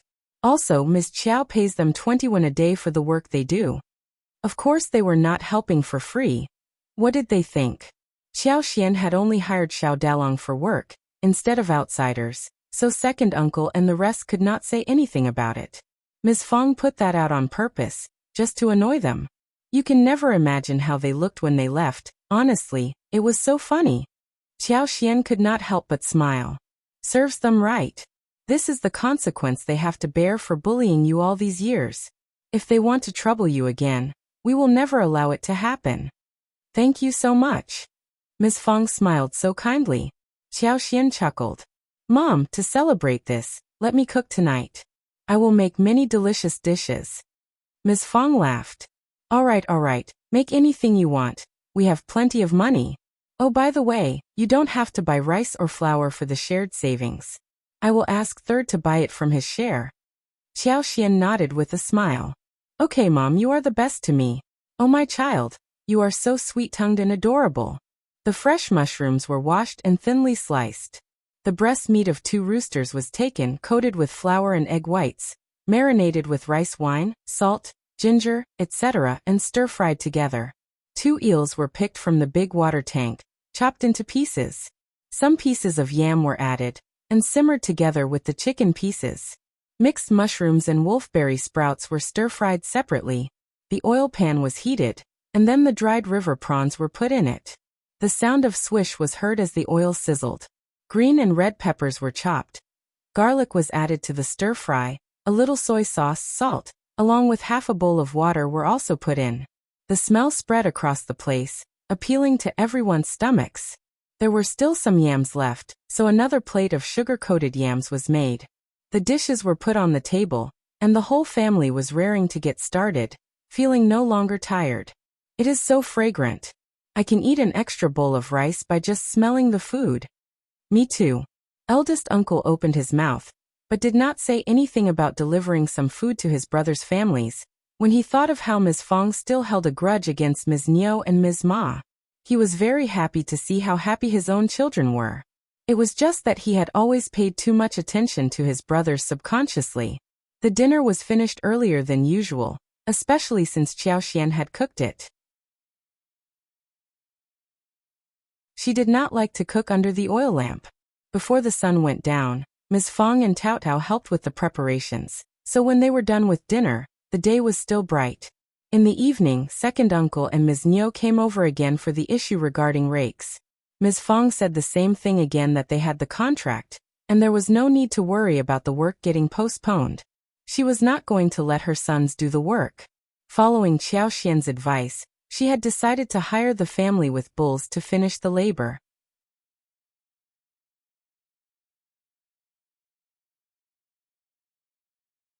Chapter 156. More angry. Although the price rose up to 18 won for one mu for the rake work, she was not worried about spending the money. Anyways, she was not going to tell them about it at the moment. She was going to make them anxious for a couple of more days. As for the laborers written on the paper, she was going to save them for later use. Ms. Fang answered the second section so decisively that eldest uncle could not say anything about that. He turned to second uncle and responded, "You can go home now, don't worry, spring plow is so important that it won't be delayed at any cost." Ms. Fang understood that her husband was implicitly reminding her of this issue as well. So she sneered. Ms. Niu's eyes rolled as she smiled. "You are right, eldest brother, but it is always better to be early than late, right? We are really worried about this. What about letting Dalong come to my field tomorrow?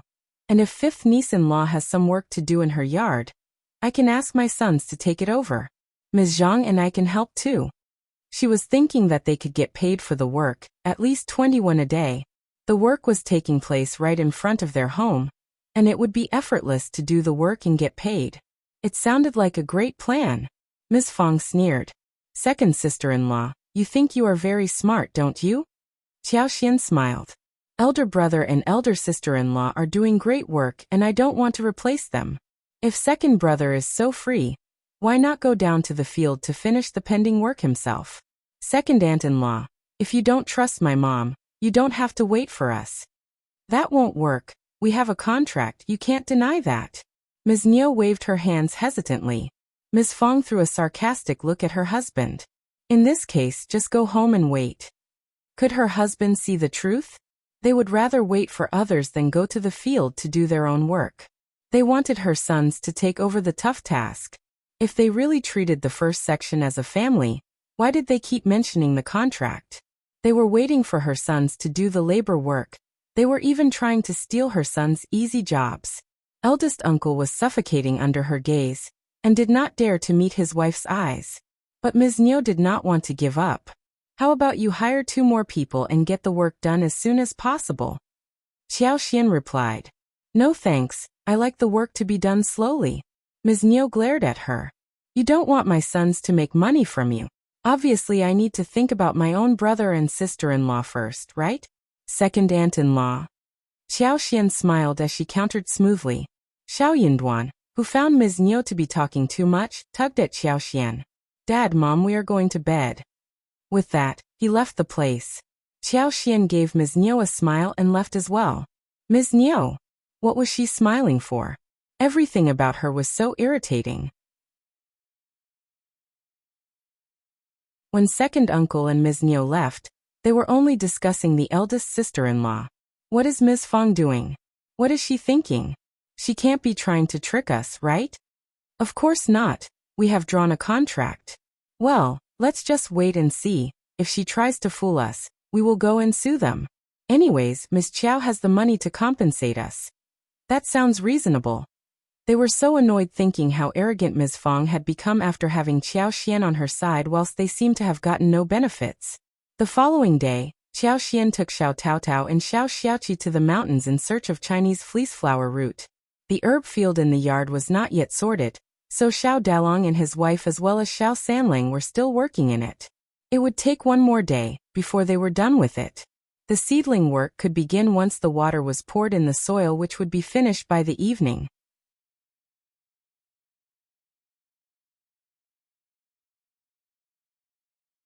Chapter 157. Finally hearing that their fifth sister-in-law was also working hard to make money, the three of them were very devoted and careful. Xiao Dalong and Xiao Sanling were relatively innocent-minded. What they needed was to level the field well so they could face their fifth sister-in-law truthfully, especially since she was always very nice to them. But Ms. Su had her own ideas.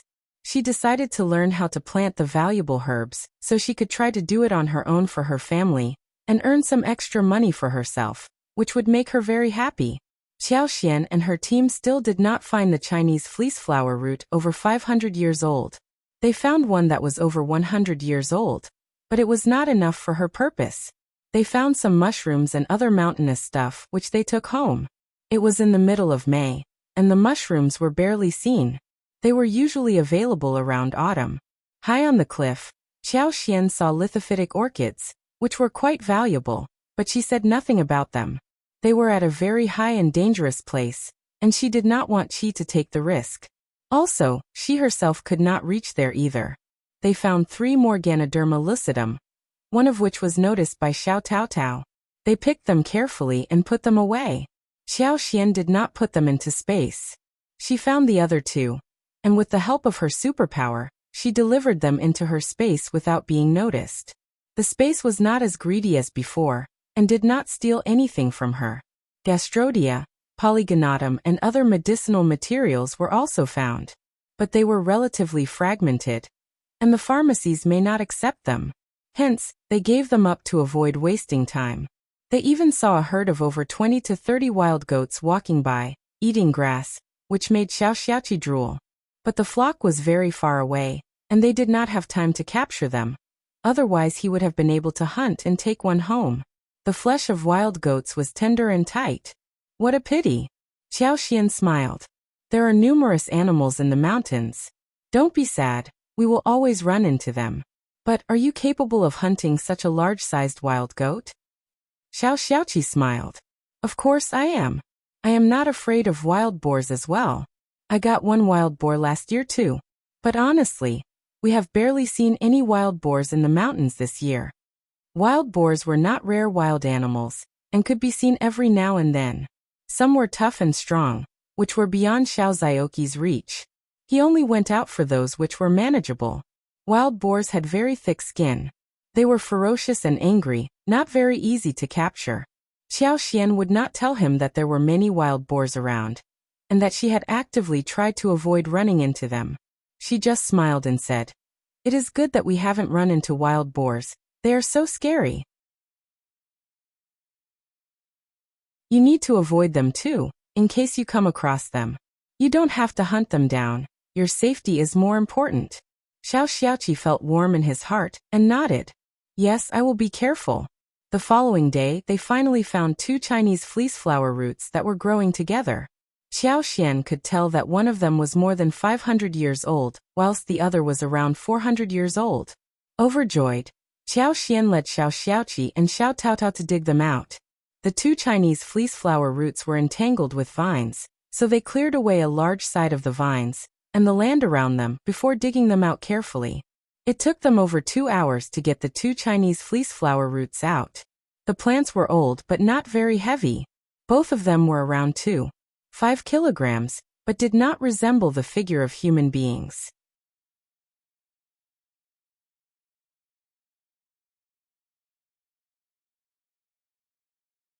Chapter 158. Good thing she intended to give the one over 500 years old to Xie Jingrong, and handed over the other one with Xiao Xiaoqi for future use.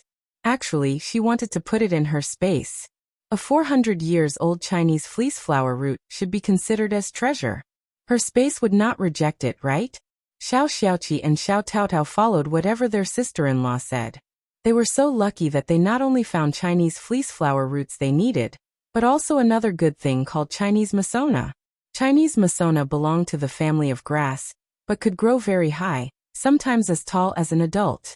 The twigs were tender, and the leaves were oval-shaped, bigger than a thumb. The color was dark green, and fruits grew out of them, sweet and edible. Ripe fruits would turn black, and they grew in a cluster of more than 10. Each of them was as small as the eyes of a carp. The leaves as well as the ripe fruits would give off a fresh grassy smell when bitten in the mouth. The leaves of Chinese masona were first mashed, then wrapped with cotton gauze, rubbed with water in a pot, and the juice obtained was filtered and left for a while. A natural pure green jelly could be made in this way. When the jelly was served in the bowl, with some honey as well as mint water, it would become a really good snack for hot summer.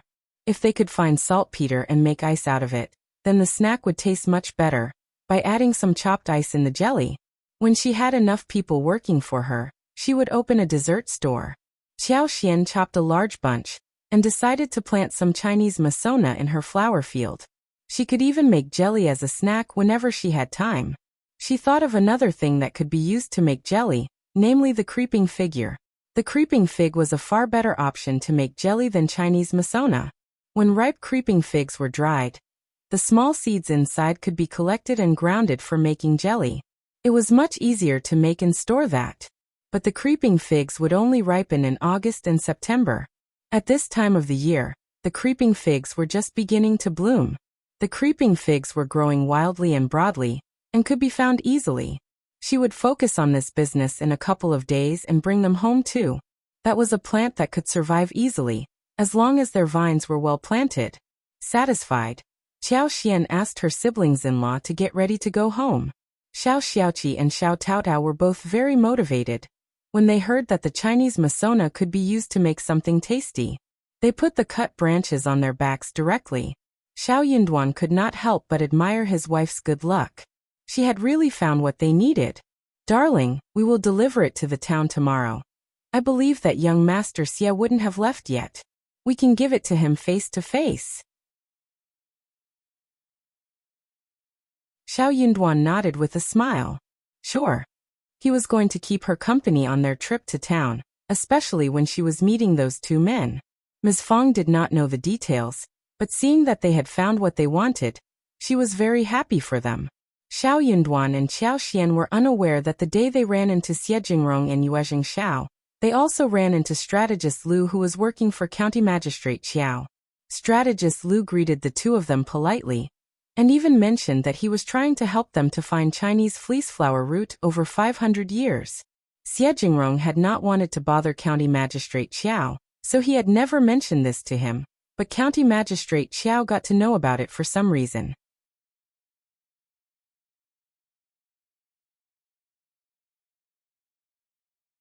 Chapter 159. Tricky Xie Jingrong, who had been thinking that one more helper might work better, expressed his gratitude politely but refused his help. He stressed repeatedly, "Please tell Officer Qiao that it is my private affair, and it is a big taboo to use public forces to deal with private matters. It is not good to hire so many people, otherwise I will feel really guilty about it. Those senior people in the family would blame me for it too." Strategist Lu was startled as he smiled and nodded. "You are right, absolutely right. Young Master Xie, don't worry. I will never deal with private things using public forces, never." Strategist Lu informed County Magistrate Qiao about it, and the magistrate had to drop the idea of getting the staff to search for the plant or putting up the poster of offering prizes to those who found it. But he was not going to drop the idea of sucking up to the Xie family. So he dispatched a few servants and several trustworthy policemen to seek the same in the mountains. Then he gave Strategist Lu some money to look around the mountains with some reliable villagers. He even stressed that the young Master Xie did not want this known to others, so everyone who was looking for the Chinese fleece flower root should stay low-profiled rather than shout around, otherwise they would be punished. Officer Qiao said to Madame Qiao happily, "There are so many mountains in the county. I believe that with so many people going into the mountains, they will definitely find one Chinese fleece flower root over 500 years old. If we find it, County Magistrate Qiao started to dream as his eyes sparkled. I heard that young Master Xie is planning to give the plant to Madame Xie, which should be a huge favor they would owe us. The Xie family and the court in the capital were very related to each other. The Xie family had enormous contacts in the capital, and Xie Jingrong's grandfather was a lord who was in grace. It would be easy for him to get a position in the capital when he did this favor for that man. Madame Qiao got excited as well. She crossed her fingers and said, "Please Buddha, please give us the blessing. If it happens, all will work out so well." Madame Qiao's eyes rolled as she smiled. 500 years or 400 years, or less, the year is not fixed. It is just a Chinese fleece flower root that is old enough. As long as we can find one that is over 100 years old, or just 50 years old, the Xie family would owe us a big favor anyway. That was such a treacherous thing to say. It basically meant that no matter whether the thing found was right or not, since they made some effort, they should receive some favor. Officer Qiao's eyes sparkled. He laughed. That is a good idea. After all, he was really willing to help young master, but it was never easy to find a Chinese fleece flower root over 500 years old. If he managed to find one less than 500 years old, it could still be handy for young Master Xie. It was the effort he was exerting. Young Master Xie was talented. He was young and could not stand being embarrassed. If they exchanged a few amiable words after this, the Xie family would definitely have to owe them a favor, no matter what.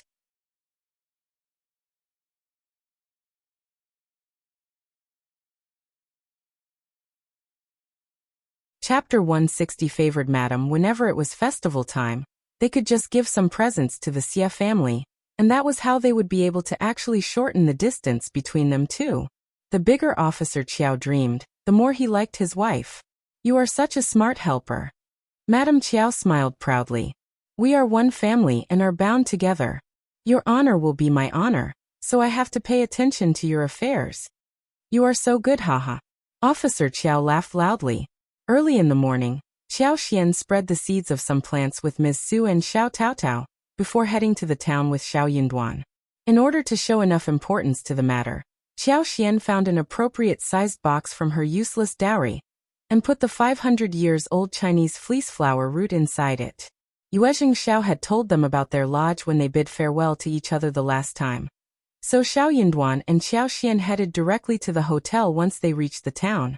Yuezheng Xiao and Xie Jingrong had been resting at the hotel due to the strenuous mountain climbing a couple of days ago. Hearing about their visit, Yuezheng Xiao smiled and asked his servant to invite the couple in. Xiao Yunduan and Xiao Xian were here to deliver the Chinese fleece flower root. Xie Jingrong was overjoyed and also surprised. He thanked them again and again after seeing the large-sized, fresh-smelling plant, and headed to Mingrantang along with them for Manager Qin to identify the age of the plant. Manager Qin was dumbfounded as well. He had never expected that they really could find the Chinese fleece flower root. He had dispatched many people from the pharmacy and entrusted experienced hunters and farmers to go into the mountains, yet everyone failed to find anything. These two they were just so lucky. Manager Qin exclaimed in joy when he saw the size. "I have seen many Chinese fleece flower roots. This size should definitely be over 300 years old." Xie Jingrong looked very happy. 300 years old would be okay, if 500 years old one could not be found. Xiao Xian smiled and said calmly, "Manager Qin, look carefully again." "Okay." Manager Qin nodded and started to observe the roots and stems carefully, trying to distinguish every single detail. They had no other devices to test the age, and the manager had to discern it with only his eyes. Over the years, he had become very good at distinguishing the plant's age. 15 minutes later, Manager Qin nodded with a flushed face. "All right, this Chinese fleece flower root is definitely over 500 years old, no doubt." "Really? Let me take a look at it." Yuezheng Xiao and Xie Jingrong spoke up simultaneously. One of them thanked Xiao Yunduan and Xiao Xian out of politeness, whilst the other looked at the Chinese fleece flower root curiously, as if hoping that it would bloom. That was a Chinese fleece flower root over 500 years old. It was such a rare thing. The entire group was happy after they left Mingrantang. Xie Jingrong invited the couple to have a drink at the tea house, whilst his servant had run back to the hotel to fetch the gift. Soon the servant came over. Xie Jingrong opened the brocade box, and there was a jade lying in an apricorn-colored brocade. It looked so white and pure, showcasing some bright circles around it. It was definitely not cheap. Xie Jingrong smiled. Thank you so much, young Master Qiao and Mrs. Qiao. If you ever need my help, please bring this jade to the Xie family, and I will do all I can to give you a hand.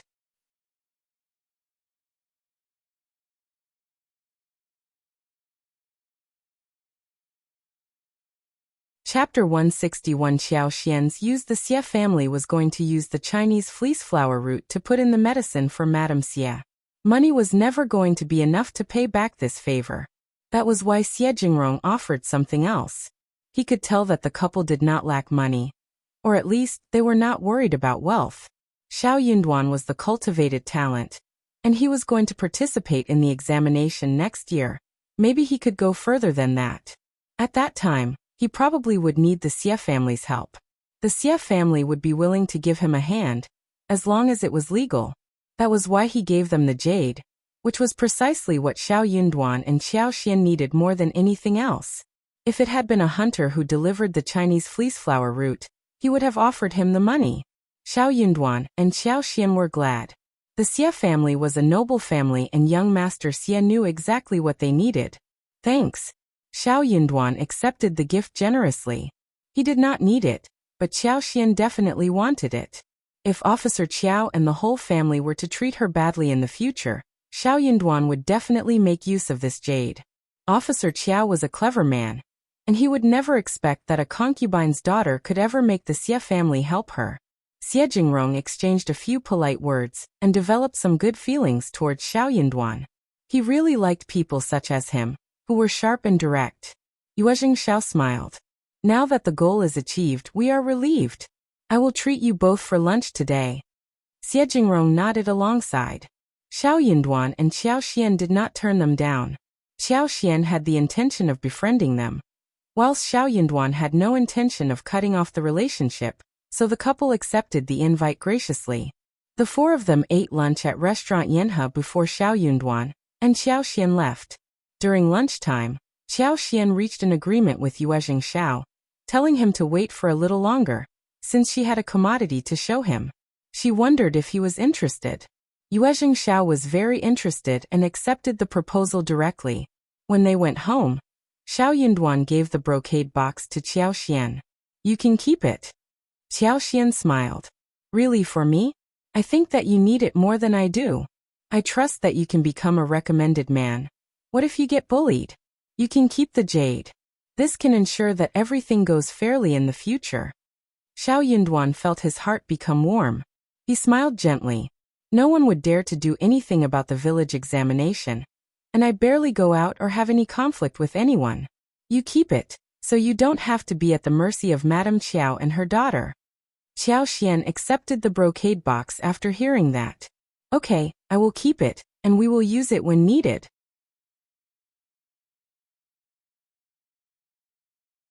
Xiao Yunduan felt really comfortable when he heard her saying we. He nodded with a smile. Okay. Qiao Xian smiled. I will stop here. I need to do some work. You should get back to your studies.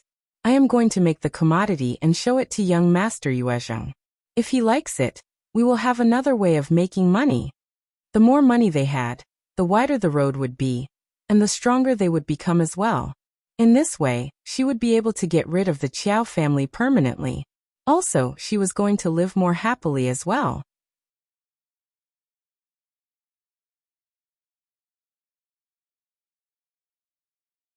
Chapter 162. Lipsticks. Xiao Yunduan smiled. Okay, go ahead. He had no idea what other strange thing she was going to work upon. Xiao Yunduan was confused. Exactly how many strange books had she read? Qiao Xian was about to say something when she ended up smiling. Then I will be off now. Saying so, she ran away. She had no time to waste. There was only half a day left. Qiao Xian asked Xiao Taotao to give her a hand. Xiao Xiaoqi joined them too, when he saw them in a frenzy. The three of them came to the floral field and plucked pink roses. There were 3 colors of roses: pink, rosy and orange. Qiao Xian had used her superpower secretly, so the flowers bloomed and the fragrance became stronger. It was the flourishing time for the roses in May. Qiao Xian had tried to keep control of the growth, yet she could not control nature's vitality too much. Moreover, she needed to get down to making lipsticks as soon as possible. If she used her superpower, the roses would keep blooming until the end of June. Apart from these, there were China roses which bloomed throughout the year. Soon, they would also witness pomegranate flowers. Those were enough for her to make lipsticks.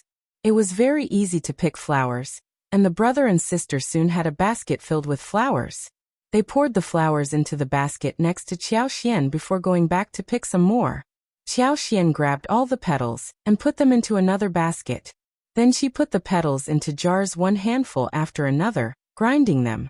The juice was extracted, filtered and mixed with the beeswax in a jar, while some almond powder bought from the pharmacy as well as some seed oil which had been laced with her superpower was put inside. She stirred it smoothly.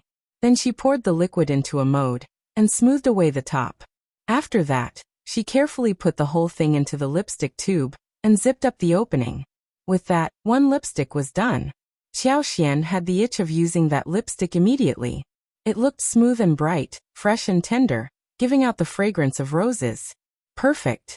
It took almost 2 hours before the whole thing was done. It was evening when the first batch was finished. In the end, they had 12 tubes of lipsticks. They all had the same color, a beautiful deep pink shade. She was going to fetch red roses and deep red-colored China roses as well as orange-color roses for another batch respectively. With that, all the samples would be done. She was going to mix the color so different shades of lipsticks could be made. And she could even make use of different kinds of mountain flowers, wild flowers growing in different seasons for all kinds of lipsticks. Xiao Xiaoqi and Xiao Taotao were confused when they saw the strange thing that their adorable fifth sister-in-law had made. Fifth sister-in-law, what is it? Is it for fun?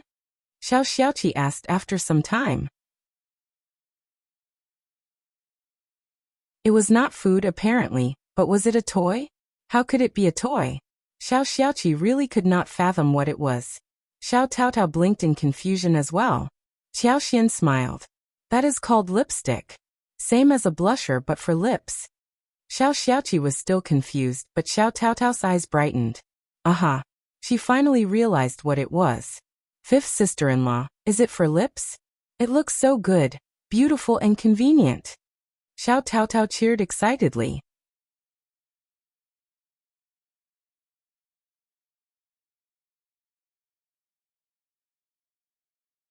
Chapter 163 Achievements. No girl could resist such a novel thing. Xiao Taotao's eyes sparkled as she looked at the lipsticks in Qiao Xian's hands. She could not help but feel excited. Her eyes were conveying only one thing. She really wanted to try it. Taotao is right. Qiao Xian said. We can make some more these days. Taotao, I will give you one of each color, as well as 41 a day for all your hard work. Thank you, fifth sister-in-law. Xiao Taotao cheered. I don't need a salary. These lipsticks will be enough for me. She had hoped to get only one, because she knew that lipstick would be expensive and it would be sold for money. But she did not dare to say a thing.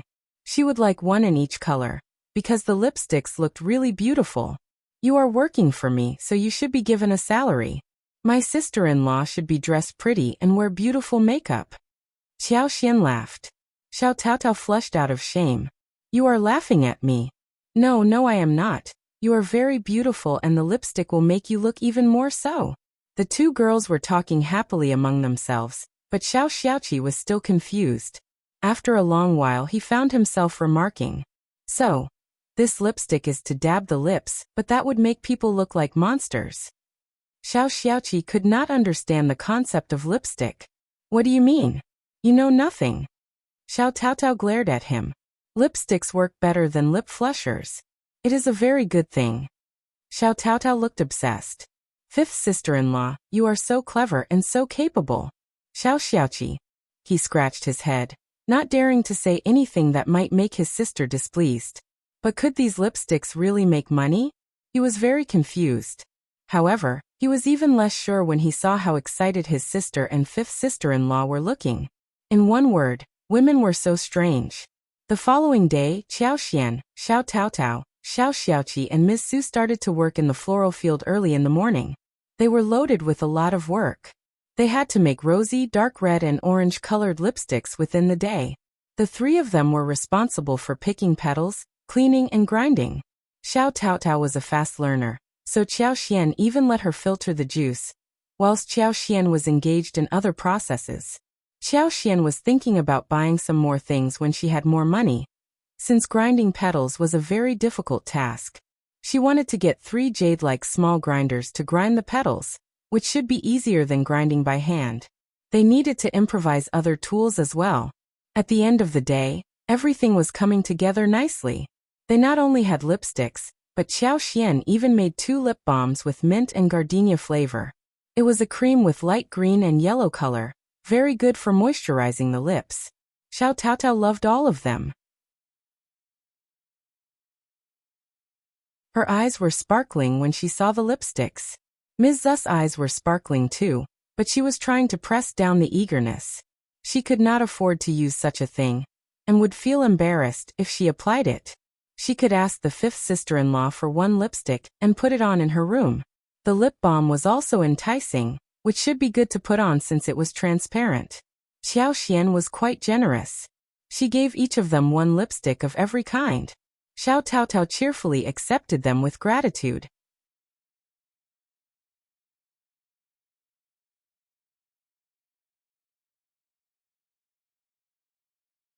Chapter 164 Ms. Fang's intention. Ms. Su, who did not have the courage to accept it, heard Qiao Xian's smiling voice.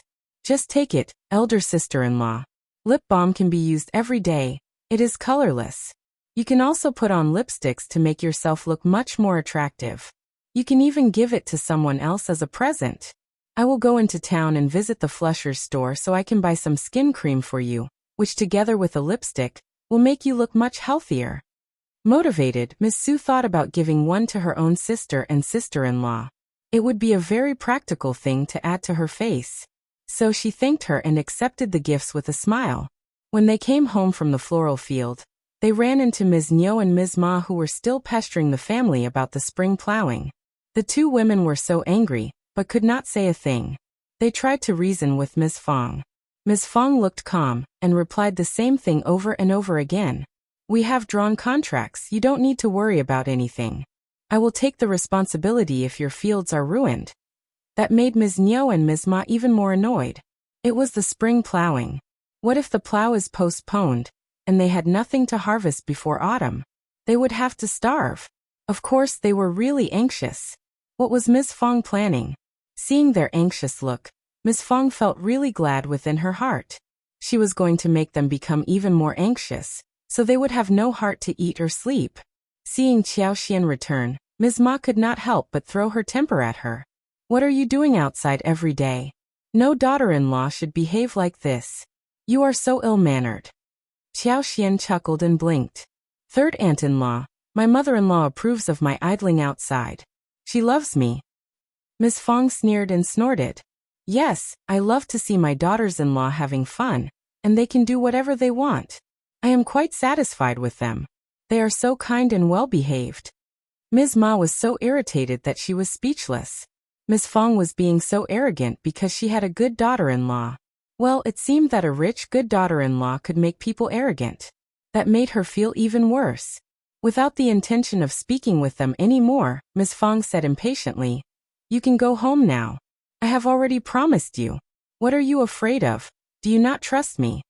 Ms. Niu forced a smile. That is not true. Well, okay then.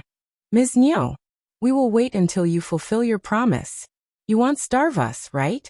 Otherwise, we will have to come to your home to eat. Ms. Fang laughed. Are you still asking again when you know about this already? Ms. Niu. Ms. Fang added. But you are wrong. I have only taken responsibility for your rakes, not anything else. Don't come to me no matter whether you have food to eat. You can't keep taking advantage of us all the time. Ms. Niu was stuck in words. When the 2 women left, Qiao Xian told Ms. Fang about lipsticks. Ms. Fang did not have much knowledge of it except that it did look exquisite, and made her speak highly of it. It is going to sell well, right? Qiao Xian nodded. Definitely. Cheerfully, Ms. Fang said. Okay, only you are able to come up with an idea like this. Keep the money well, and don't tell anyone. Of course, Mom. Ms. Fang smiled and stressed that to Ms. Su, who promised her as well. She was not going to counter her mother-in-law.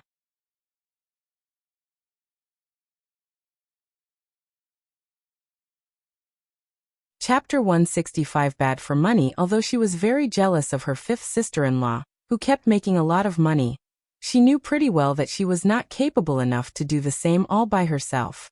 Therefore, she was envious, yet happy in the present situation. After all, when fifth sister-in-law made a fortune, she was benefiting from it too. Moreover, fifth sister-in-law had told her that there would be numerous tasks for them to do in future, and she would be paid for all the work, like the 40 when she received today. She gave 21 to the shared savings, and the remaining 21 was left for her. Qiao Xian was cooking dinner tonight as a celebration of what they had achieved in the daytime. They still had 1 duck remaining at home. They bought 2 ducks a couple of days ago, one for the Dragon Boat Festival, and the other one was kept for this day. The duck meat was minced and the garlic sprouts and green peppers were chopped. The peanuts in the rice pot were fried until they became crispy. Then the peanuts were smashed and stir-fried together with the rest. Some steamed buns were also made which could be eaten with the fried duck meat. The others were cut into slices and stewed with the sun-dried bamboo shoots for soup. They scooped out 2 carps from the tank in the backyard and fried them on 2 sides. They added clear water, chopped pickles and cooked it with dried chilies. Another fat catfish was taken and stewed with fresh eggplants. The catfish was fat but not greasy, and the eggplants had a strong fragrance. The 2 dishes complemented each other.